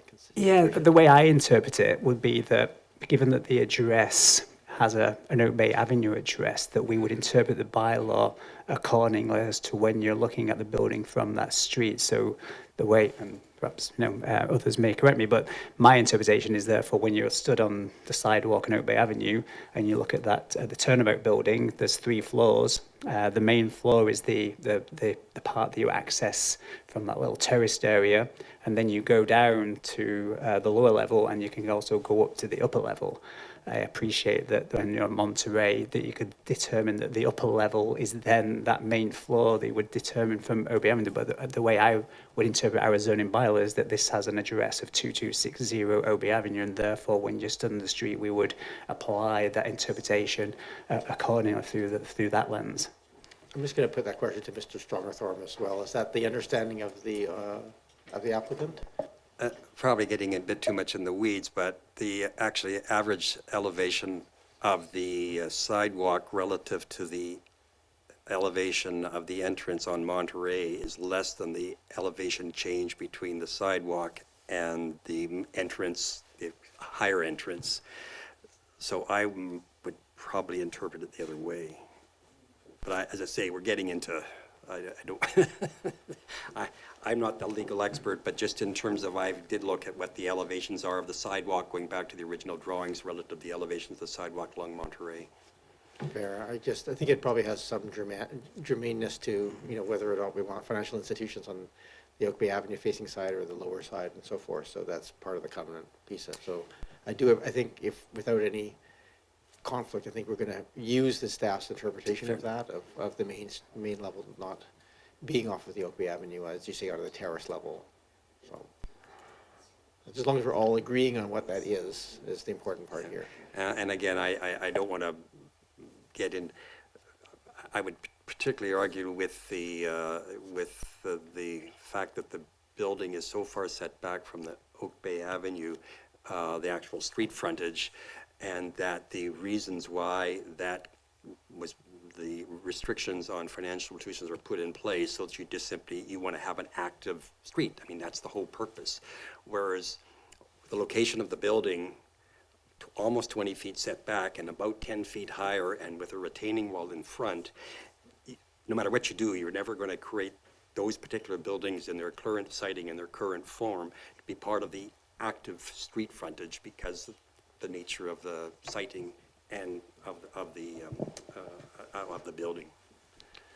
So I'm going to just put your question back to Mr. Green again. I just want to make sure we're using the same. So right now, does that argument change your viewpoint? I just want to make sure we'll use staff's definition of this on this one, just because I think we have to. Through the chair, I'm still of the opinion that a financial institution under our current zoning bylaw would only be allowed on the lower floor or on the upper level, which would be the 3rd story in relation to 260, which also is sort of set out a little bit in 9.3.1 when you actually look at the zoning bylaw, which says, but only to that floor area, the elevation of which is closest to the elevation of Oak Bay Avenue, abutting the individual parcels of land. Yep. Councillor Braithwaite? Thank you. Thank you for that, staff, because that's kind of my understanding as well. And I would disagree with the comment from Mr. Strongerthorm that it is, to me, still very visible from the street. So we can see that I don't want to get into that right now. That's more of a comment. So my question to staff would be, is there a bylaw that you know of? Because I looked for this and I couldn't find it, so I'm not sure if this bylaw is there, that we don't allow any chain or franchises in Oak Bay. So for example, and now that I say it, I'm thinking we used to have a McDonald's and that would be considered a franchise. But along Oak Bay Avenue, is there any bylaw that says we're not allowed to have a chain or a franchise? Mr. Gould? No, through the chair, I'm not aware of such a bylaw. I'm not sure the legality of such a bylaw, to be honest, in terms of, but yeah, I'm not aware of a bylaw that would restrict franchises. Obviously, we have quite a prescriptive zoning bylaw which allows certain uses in various levels of a building, but I'm not aware that then goes into any more in terms of types of businesses. Or Thank you. Anything else? I have Councillor Patterson next. Thank you, Mayor. I noticed that in the covenant that shows the restrictions and the amendment request that the remove number 2, number 3, and number 4. Could staff perhaps explain to me the rationale for number 4 about the that not less than a certain amount shall not be used for the or shall be used for storage purposes and not open to the public? I'm trying to rationalize where that came from. Is there special space? I'll go to Mr. Green. I'm sure there was a reason, but I'm not sure what that reason is. I presume it was something to do with parking, or whether it was to appease the neighbours at the time of the original rezoning application, but I don't have the background to that requirement. It does seem a very odd requirement. Okay, thank you. Just in terms of managing time, and we're already pushing our end of normal meeting time, and I think we swore last time not to extend. But I do want to resolve these two things. So we have in the covenant here, there's multiple asks: removal of 2A, B, C, removal of 3, removal of 4. I think procedurally, what I would like to do is go through those one by one and just see if people are amenable to each of those. Yeah, we have public input to come, but just procedurally, I think that's what we're going to do. So at this point, we can ask questions. I think then we'll go to, I'm going to go to the public now, and then I'll come back to this table, and we can deal with each one. We can ask additional questions related to each one, but basically deal with them as removal or not of the covenants writ large, although I'll, of course, allow some flexibility on that if you want to talk to a broader sort of philosophical guidance for the decision making. Is there any members of the public who wish to address council? I think I actually have someone on our list here of Mr. Cowden. Yes. Yes, okay. Welcome, Mr. Cowden, to the meeting. If you just state your name and municipality of residence for the record. Yes, my name is Martin Cowden. Municipality is Salish. Welcome. Can you hear me clearly? We can. Thank you. Thank you. As president of the OPAPIA, we had some concerns with this request for amendment. I could have answered some of the questions, but it wasn't my place to do so. Having spent years in the municipality. However, we wrote a letter to clarify our position on the application to amend the covenant at the said address. We're in support of removing aspects of the covenant that require a portion of the floor to be used for storage, as Councillor Patterson questioned. In terms of the highest and best usage, this is not the best use of a high-profile property. We also support the applicant's request for the property to support restaurants' use within the stated restricted opening times. We have heard anecdotally from the public that more restaurants in Oak Bay would be welcomed. We're not in support, though, and I want to emphasize, of Section 3 and 4 of the covenant: A, financial institutions, and C, medical and dental offices. There was, as we understand, a restriction of 6 financial institutions on the avenue by bylaw. There are 5, my letter says 4, but there are 5, and HSBC left. At that point, when they were in the village, there were 6. So I'm not quite sure what the definition of financial institution is. Does that mean a bank, or does that mean some other financial institution? So Oak Bay Village currently has more than ample number of financial institutions, including 5 banks and a multiple of financial advisors. The village is also home to more than enough dental offices and medical offices. There's not been a call for any adding of these kinds of services to the village at this time.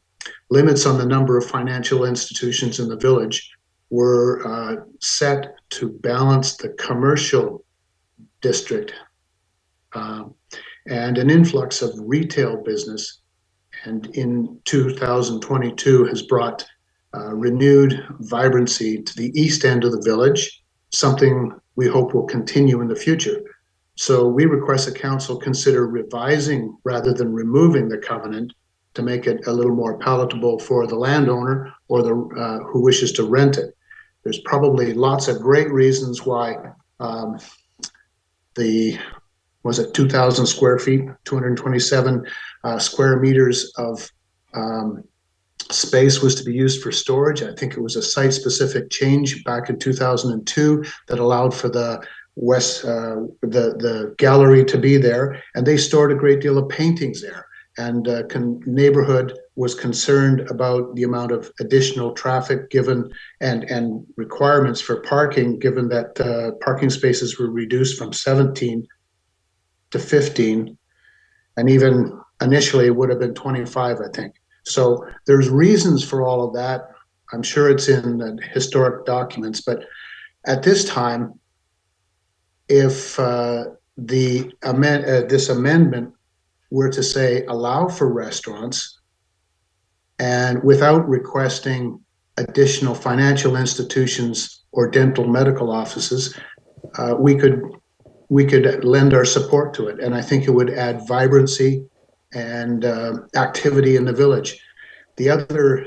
Mr. Condon, I'm going to just stop you for a second because Sure. we do have a procedure bylaw and I need to extend this meeting. I know we sort of tried not to do this, but if we can just ask for another 20 minutes on this one, I think we I'll can extend wrap to things up. 10:30. To 10:30, moved and seconded. For any discussion, all those in favor? Any opposed, none opposed? If people do have to leave, I understand. But let's try and get through this. Please, if you could just wrap it up, Mr. Condon. Okay, so thank you for the opportunity to make a representation, and we would hope that whatever necessary changes are made, that they wouldn't include financial institutions or doctors, but would attract businesses that would bring additional vibrancy and traffic to the village. We've seen a noticeable increase, and it's due to great retailers that have come into the community in the last recent years, and we want to maintain this vibrancy. Yes, thank you. Thank you very much, Mr. Condon. Is there any other members of the public? Again, if you're calling into the 855 number, it's *9. If you could just raise that would raise your hand in our system. I don't see anybody, and any members of the public wish to speak to us here? We're all good. So back to this table. We have items in front of us. I think procedurally here, the simplest thing is to, we'll start with motion to receive, and then we can start. Move receive. Moved and seconded. All those in favor? Any opposed? None opposed. So I think, actually, so I think, yeah, go ahead. I think simply we can maybe make a motion each time that basically that covenant amendment application, et cetera, be approved, authorizing the amendment to remove the following land restrictions. And I'll just do one, and then we'll go back and read the same thing again and do, each in the list here is the simplest way of doing it, and that way we can speak to you. So I'll make a motion to remove the number A, which is a restaurant with seating for more than 20 persons and or occupying more than 93 square meters of floor space. Okay, so this is 2A. Okay, yep. Section 2A moved and seconded to remove that from the covenant. Any discussion on that? Go ahead, Councillor Appleton. Thank you, Your Worship. I appreciate Councillor Braithwaite bringing it forward in this format. I'm really glad that the BIA actually wrote the letter because it very much aligned with what I thought was that the majority of this is supportable. But I definitely do agree with the ongoing restriction on financial institutions and sort of professional services offices. I think this is an important corner, and it's an important place that could really be. I do believe that it can be a real active space in the village, and I think we need to really be intentional on what we provide in that space. So I'm really pleased that sort of what I was thinking here sort of aligns with what the BIA, and the BIA are the local experts, of course. So certainly appreciate this being brought forward in this way. So at this point, the motion is to remove section 2.A from the covenant, which would remove the restrictions of the restaurant with seating for more than 20 people, et cetera. So allow for a larger restaurant space. Any discussion on that further? Seeing none, all those in favor? Any opposed? None opposed. The covenant is so amended. Again, the next motion would be to amend the thing to, what was the next one? You still have the floor, Councillor Braithwaite. Yeah, so I'll make a motion to remove item 3. So this is removing that the restaurant shall only occur as an ancillary use, so it allows for primary use of a restaurant. Moved and seconded. Any discussion on that? Councillor Braithwaite? I just want to make sure that there is a distinction between a restaurant and a pub in our bylaws, and there is. Thank you very much for that. Thank you. Councillor Braithwaite? Councillor Green, sorry? Thank you. Just a question through you two, and I don't know who to ask, but I'm just wondering about the impacts on existing restaurants both across the street and Ottavio's, which is a deli restaurant. I realize it's not a full-scale restaurant, but have we? I wonder if anyone has talked about that potential impact, and that's just, it's a rhetorical question. I don't think there's an answer, but I just want to raise some, potential concern for the owners of the Oaks, for instance, and I'm not sure if that's an issue or not. Fair enough. I think it is a rhetorical question in terms of whether or not more restaurants are beneficial or not. This would certainly allow for, but not guarantee, an additional restaurant in that space. Any other discussion on removal of section 3 of the covenant? Seeing none, all those in favor? Any opposed? None opposed. That carries. And I'll make a motion that we remove section 4 in regards to the storage space. Moved and seconded. Any discussion on that? Not seeing any, I'll call the question. All those in favor? Any opposed? Is there any other changes that anybody wishes to make a motion on at this time? So there's that, just for clarity for everybody in the room and watching at home, that means section 2, section 2B and 2C. So financial institution and medical or dental office would not be removed from this covenant. So those two would remain pieces. All right, I don't see any other motions coming for that. So the motion is right now that we kind of did it in 3 chunks, but that now completes the recommendation for those pieces. Unless there's any other business, I think that concludes our item on section 8.1. So thank you very much, Mr. Strongathorn. Thank you, Mr. Rund, and for your time and for bringing this forward. And good luck. We look forward to something very exciting being in that space. So. Moving on to 8.2, we have 713 St. Patrick Street, a similar sort of discussion. And I might as well just invite the applicants to come forward and join us. Mr. Green? Yep, this is another covenant application that came to council on September the 11th and then subsequently on November the 14th.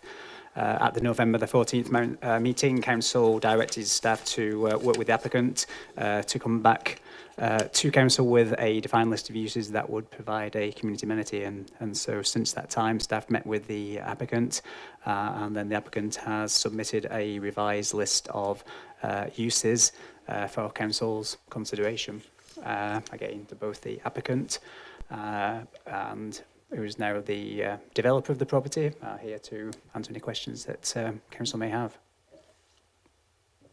Yeah, thank you very much for that. I'll probably just give the same opportunity we gave to the last applicant. If you want to just provide, we have your letter of validation here. I'm going to just make a point. If anybody is online and wishes to talk to council on this matter, if you could please get online and raise your hand within the app or through the 1855 number, do it now. Because we're probably going to get through questions fairly quickly, and we'll go to the public and then we'll come back to this table. Welcome. If you can just state your names so that we know you for the record. I'm Mark Whitney, I live in Oak Bay on Crescent Road, and this is Anoop Graywall, 3250 Beach Drive, Oak Bay. It's late, and I'm sure you've all read the report and my letter, so I won't run through that again. We're happy to answer any questions. Thank you. Looking for questions at this time, Councillor Green and then Braithwaite. No? Yes? Thank you. Through you to the applicants, thank you. Thank you for the report to staff, and thank you for the letter and information and for being here. Just a question. Can someone define, and I'll put this through you, Mayor, to staff initially, general institutional use? Can you give me an example of what that might look like? Thank you. Thank you.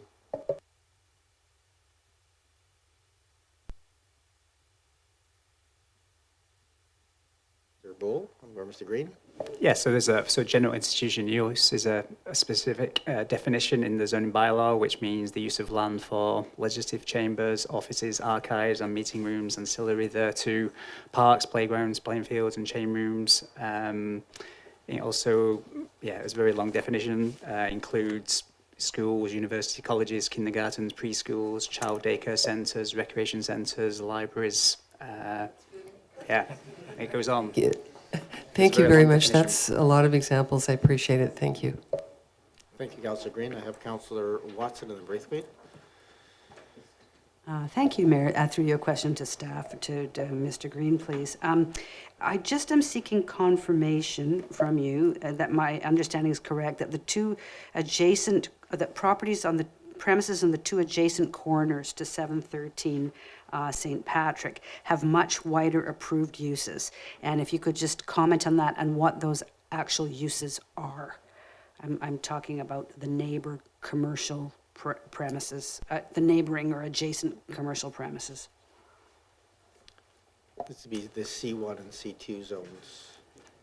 Yes, so I think as I mentioned in my report, the site directly opposite, which is the C1 zone property, I don't have the actual specific address, and perhaps Mark and Anoop may know, but the C1 zone property does have a broader range of uses because back in 2019, so this property was zone C1, but then in 2019, the district amended its zoning bylaw to allow service business use to be a permitted use in the C1 zone.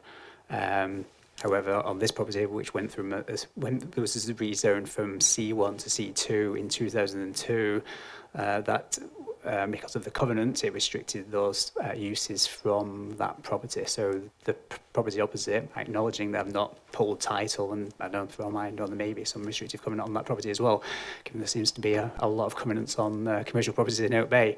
But my understanding is that that property would have a broader range of uses than this property, given that allows service business users, and that's why, and I asked this question, that's why there is an office in that property, because office use is a permitted use in that C1 zone.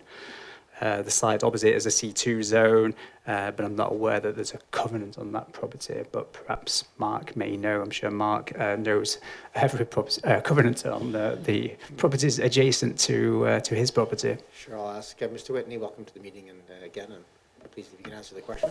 Thanks, through you, Chair. We did pull title on both those properties, and there is no covenant on them. Thank you. Anything else, Councillor Watson? Councillor Braithwaite. Thanks. My question was around general institutional use as well, so thanks, Councillor Green, for asking that. But because I have the floor now, I'm actually going to ask around service business use. So there's a whole list of examples of service business use, a lot in there which I would not be able to say that I would like to see in that location. But I wonder where financial institutions fit, and is a financial institution a service business use? Because it's not on that list. Through the Chair, financial institution is a separate use to service business use. Thank you and very so much. the applicants are not requesting a financial institutional use at this property. Great, thank you very much. Are there any additional questions for the applicant? Councillor Smart, sorry. I put up my hand cautiously because I have a question for staff. Is this? Yeah, okay, please. yeah. Through you, Mayor, to staff, just a question with regards to if we were to go ahead with the staff recommendation, are we only agreeing to the specific list of things in the schedule provided, and that will then become part of the covenant? Mr. Green? Through the Chair, I guess Council has probably two options. You could we could amend the covenant to include all these uses, or if there are certain uses that Council wished to exclude, Council could also exclude those uses specifically, or exclude them from this schedule. Go ahead, Councillor Smart. Thanks. Through you, Mayor, just a follow-up question to staff then. So, for instance, if we approve this summary list that's part of the staff recommendation that includes general institution use, are we only approving the childcare use, or are we approving all general institution uses? Mr. Green? Yeah, through the chair, only the specific businesses, if you like, and that's in as part of the schedule, as part of Schedule A. Well, I should acknowledge that being said that, our council has the discretion if they wish to add or exclude certain uses within that as well. So, but I guess the applicant was, is essentially requesting or asking for potential, child daycare as a general institutional use. So I guess what we've tried to do from staff perspective is, in that schedule is where they are defined using the zoning bylaw, and then examples and the types of businesses that the applicant is then requesting to try and allow that developer to market that space to as a more broader range of potential uses in the future. That's good. Don't see other questions here, so I'm going to check onto the public. Is there any members of the public? I don't see any hands online, and there's nobody behind you. So I'm guessing there's nobody in the audience wishing to speak to the matter. Go ahead, Councillor Braithwaite.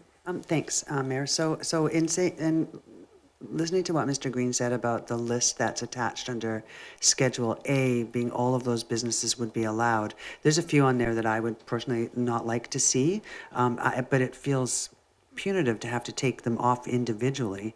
So I'm not really sure what the best course of action would be for me to do.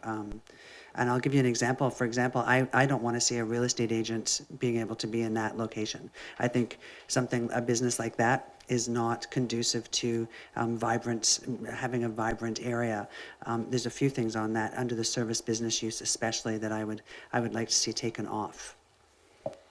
Sure, we can certainly procedurally go through and manage that. What I would probably suggest we do at this point, given that we're trying to get to motions and that process is, why don't we start with just getting a motion to receive the report, and then we'll go through. And I think what I might do in that situation is see if there's anybody from a retail, I think we might just go through them in sections, if there's anything that people wish to remove, or if nobody wants to move one of those items, and that's fine, it'll just die on the vine, kind of like the last time. So we can kind of just go through those in those 5 general sections, and then take any, make suggestions about removing any of those lists. Is probably this, it's the fastest way I can think of getting through the specifics of the ask. So I'll move receipt. Moved and seconded. All those in favor? Any opposed? Not opposed? Councillor Green, did you have a question? Or just Councillor? I was going to move receipt. Thank you. Okay. So then I'll move the items under retail use. So I think we'll do this again, kind of like we did last time. We'll move that council consider approval of the following additional types of businesses for covenant ET 076847 as corrected by Saskatchewan in Schedule A under section service business use, and then we'll just deal with that one item first, and then we'll go to each additional section, so we don't have to go and modify everything. So what you said, and I'll pass first the retail use. Okay, retail use. Second. Moved and seconded. Is there any changes to retail use that people want to see in that? Well, retail use is acceptable. Okay, I'll call the question then. Okay. All those in favor? Any opposed? Not opposed? That carries. I'll pass this in regards to liquor retail use. Seconded. So again, consider approval of the additional type of business would include, it's standalone liquor retail use, which is obviously liquor retail. Any discussion on that item? I'm going to say I'm not sure I'm going to support the liquor retail use of this. I understand. I would see it as a viable option as an ancillary use, so if there was multiple uses on the site. But if it was to take up the entirety of the site, I don't think it would achieve the kind of thing that we're looking for in that space. And it's got limitations, again, in terms of vibrancy. It's a pop in, pop out, grab grab a drink kind of model, which is a little bit different than people lingering. And I think the point of the retail and the other pieces is lingering, and I don't think that would achieve it. That being said, I want to articulate, I actually would be supportive if it was part of a business that had some other sort of, more service added into pieces of that. So, yeah, if you wish to, you're absolutely welcome to comment. Mr. Whitney, welcome. Thank you. Through you again, Chair. Some of the challenges we had coming up with this list is that, and from our experiences of owning the building and seeing different parties in there, or businesses in there, and my own opinion is that a lot of businesses won't survive on their own. So if you had a wine tasting bar or restaurant or something, if they're allowed to also have liquor retail sales, it helps support that business. It may be the same business owner, but with such a small demographic to pull clientele from, and we don't typically see people coming from long distances, so you're relying on the local community to support it. The more options they have to support their own business, the more likely they are to survive. And that's our thinking in having such a broad group of businesses to choose from. Thank you for that rationale. So I'll just reiterate that my comment on this is it's supportive of that, but only if it's sort of ancillary to other to services, to serving of liquor or food services in an establishment. I don't know what that would look like, but as it's just listed there, where if we approve this, it could just become a cold beer and wine store. I wouldn't support that use. I would support if it was, again, as noted, sales as part of another institution to help support that business. So I don't, yeah, Mr. Whitney? Through you again, Chair. So we would be happy to work with staff to come up with wording that would limit that use to either be an ancillary or a certain square footage or something to that effect. Okay. That's just my personal preference. I'm just articulating that. I'm only one vote of 7. So I don't know where people feel with that. We have this live on the floor, so maybe just a couple of comments and then we can get to a vote. Councillor Watson? And I would support this as just an identified use and leave it at that and not restrict it further. I think my overall comment in this is that the owner landlord is, whoever takes over the space, they need to succeed economically. And we do have some legitimate concerns about animating the space, but the developer has quite a bit of experience about, even over the last few years, what works and what doesn't work. And I think if we get too far into the weeds, we're not the operator, we're not the person going out to look. I think that we may be hampering things that might emerge sort of in an evolutionary way that actually work just fine. And I'd like to be more open just to see what happens. And I think that would just be one more further restriction that makes this property stand out from its neighbors in not necessarily a fair way in terms of a future commercial success. So I don't support the idea of trying to limit that liquor retail use. I think I would just leave it as initially presented in the motion. Thank you, Councillor Watson. Councillor Appleton? And then Green? I would, in support of what's on the table here, Your Worship, I would just say that, I think many communities around South Island are adapting. There are some pretty interesting liquor sales options in a small retail environment now, beyond just sort of the beer and wine store type of idea. I think there's all kinds of options for a tasting room and those types of things, which really activate a space, and there's some really interesting small square footage options that are out there and really provide a real interesting feature for the community. So I think that they're unduly restricting it by not including this. I think there's probably somebody out there with a creative option that might want to consider that space. Councillor Green? Yes, I would agree with my colleagues, Councillors Watson and Appleton. I wouldn't restrict the use. I also think that it's a neighborhood setting. That in and of itself, will probably have an influence on behavior and that kind of thing. I wouldn't like us to restrict it. I'm not a business professional, and I'm really wanting this site to succeed. I think we've all supported this project for quite a long time now. So I would say that not to restrict it at this time. Thank you. Any other discussion before I call the question? All right, I will call the question then. So the motion is to include liquor retail use as part of the change to the covenant. All those in favor and those opposed? Sticking my hand up on that one. Myself opposed.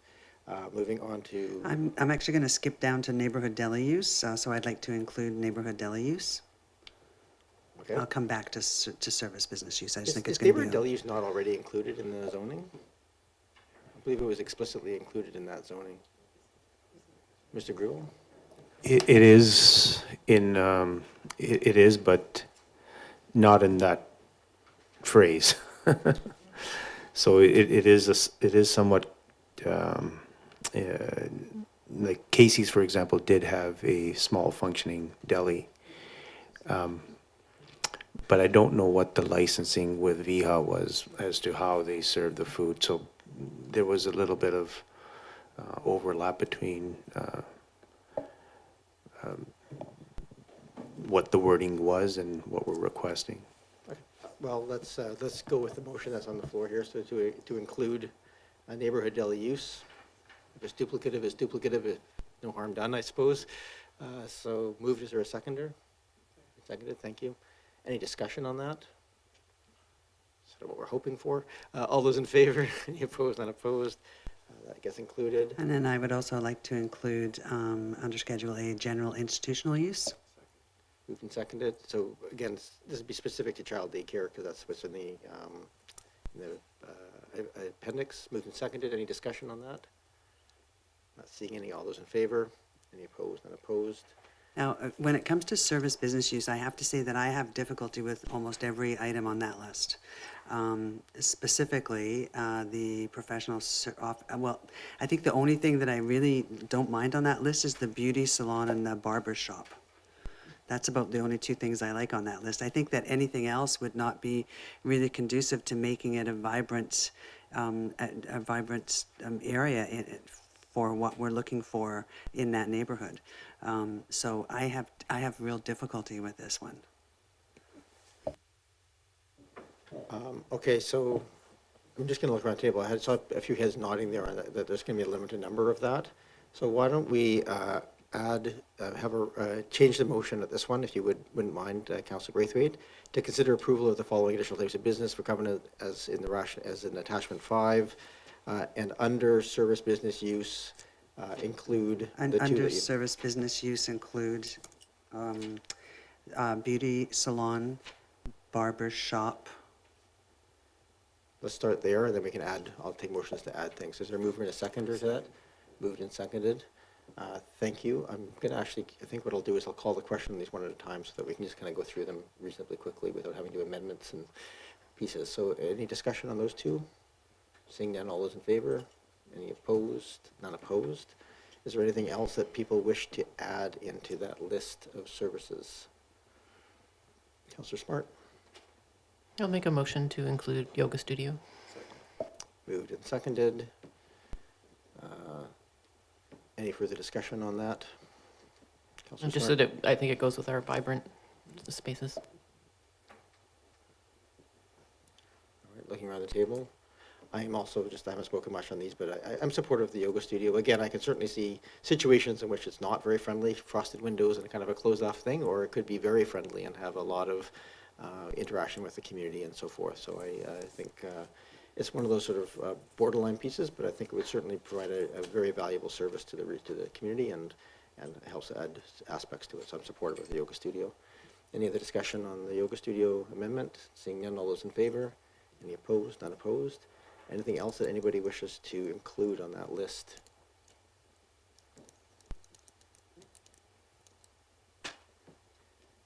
Councillor Green? What about pet services, pet clinic? Or photography, videography We're just going to do this services? by motion, so if you want to make a motion, and we'll see if there's a seconder. Okay, I will move that pet services, pet clinic, or photography and videography services be included on the list. So the motion will be for all three? Yes, all three. Okay, is there a seconder for all three? I'll second it. Okay. You wish to add anything? Yeah, I think each of those would provide some animation in the space. I think pets are very popular.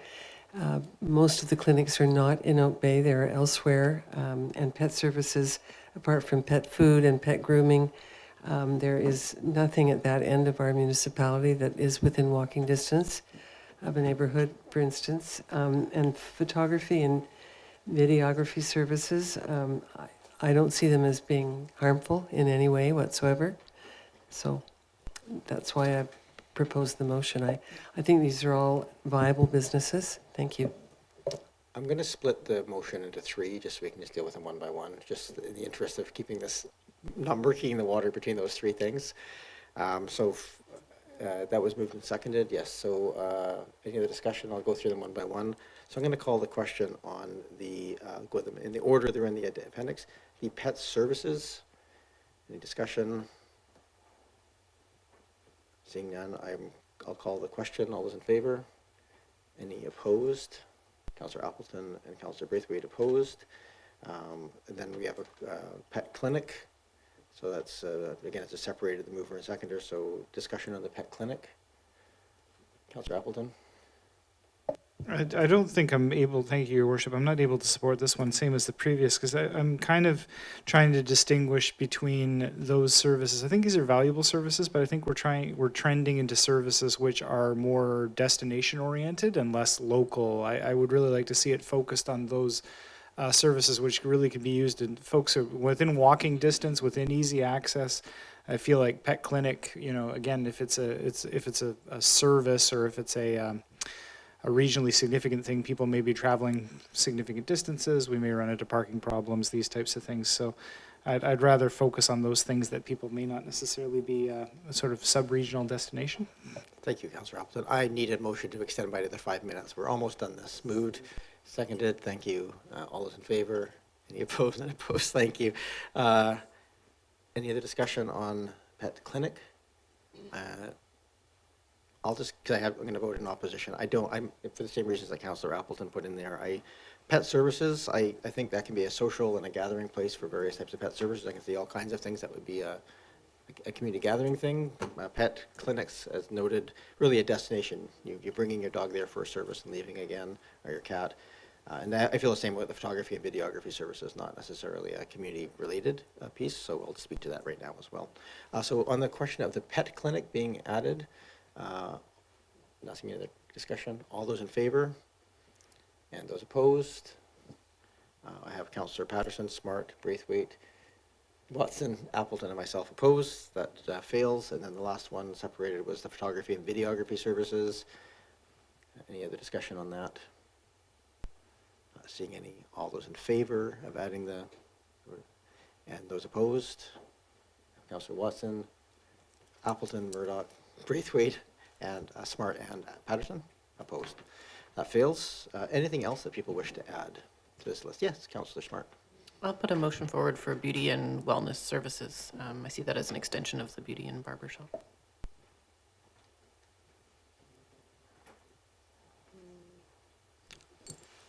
I'm looking for a seconder. Oh, seconded. Thank you. Any other discussion on that item? Councillor Braithwaite? Yeah, I can't support that. I think that is something similar to the pet clinic, where it will bring people when I consider beauty and wellness services, it's something different than a beauty salon. So I won't be able to support that one. Okay, thank you. Any other discussion? I'm not going to support this either. I think that's a little too vague for my taking. I think there are some aspects of that could be quite advantageous, but I think under the general piece, a nail salon or something of that nature, I don't think would be the appropriate place for that. So that being said, I think I'm amenable to ideas around that, but I think something a little bit more specific coming back would be necessary. Go ahead, Councillor Green. The rationale on these businesses is about viability for this location. It isn't just about destination. It isn't just about local. It's about viability, economic viability. So I think any of these businesses qualify in that regard. And I'll just go back quickly to the vet clinic. We have no vet clinic in Oak Bay. So no one with a dog, and there are many of us, can actually walk to a vet clinic. It necessitates driving. So that was the point there. But honestly, all of these are they have an economic basis. So anyway, that's just my comment. I will support this motion. Thank you. Any other discussion? Not seeing any. All those in favor? Any opposed? Councillor Braithwaite, Appleton, Murdoch opposed. That carries. That's included. Anything else that people wish to add at this time? Don't see any. One last chat. We've got a couple minutes left here. Mr. Whitney, go ahead. I'd just like to mention the professional office that for us, that is allowed across the street, and it's a pretty key component of people that have come and approached us that we currently can't offer the space to, including ourselves. So there's a pretty broad spectrum of businesses that fall under that. I don't know if there's anything in particular that council is opposed to in that category that maybe could be excluded. But in an effort to not bring it back again, that is a pretty key piece for us. Thank you. Thank you for that comment. I think, broadly speaking, I think the issue with professional offices is they tend to be, like, I can say an architecture's office, something like that. You have a client come in, they deal with it, they leave again. There's not a sort of a community basis for it. It's more of a piece. So I think if there was something specific being looked for, I think that would be probably the right piece. But again, even using your own offices in that regard is not, is that the best place for a professional office to be sitting? Probably not. Appreciate it. It's just so unless members of council wish to make a motion, I think that at this point I don't see any. But I think again, welcome specific ideas. If there's something there that you think would work well and would work for the community, then I would just encourage us to continue if there's options coming forward. We'll be as nimble as we can to respond in this situation. Right now, we have a motion that's passed a lot of changes to this. Pretty much everything in Appendix A minus a few things in the service business use. I don't think there's anything else required.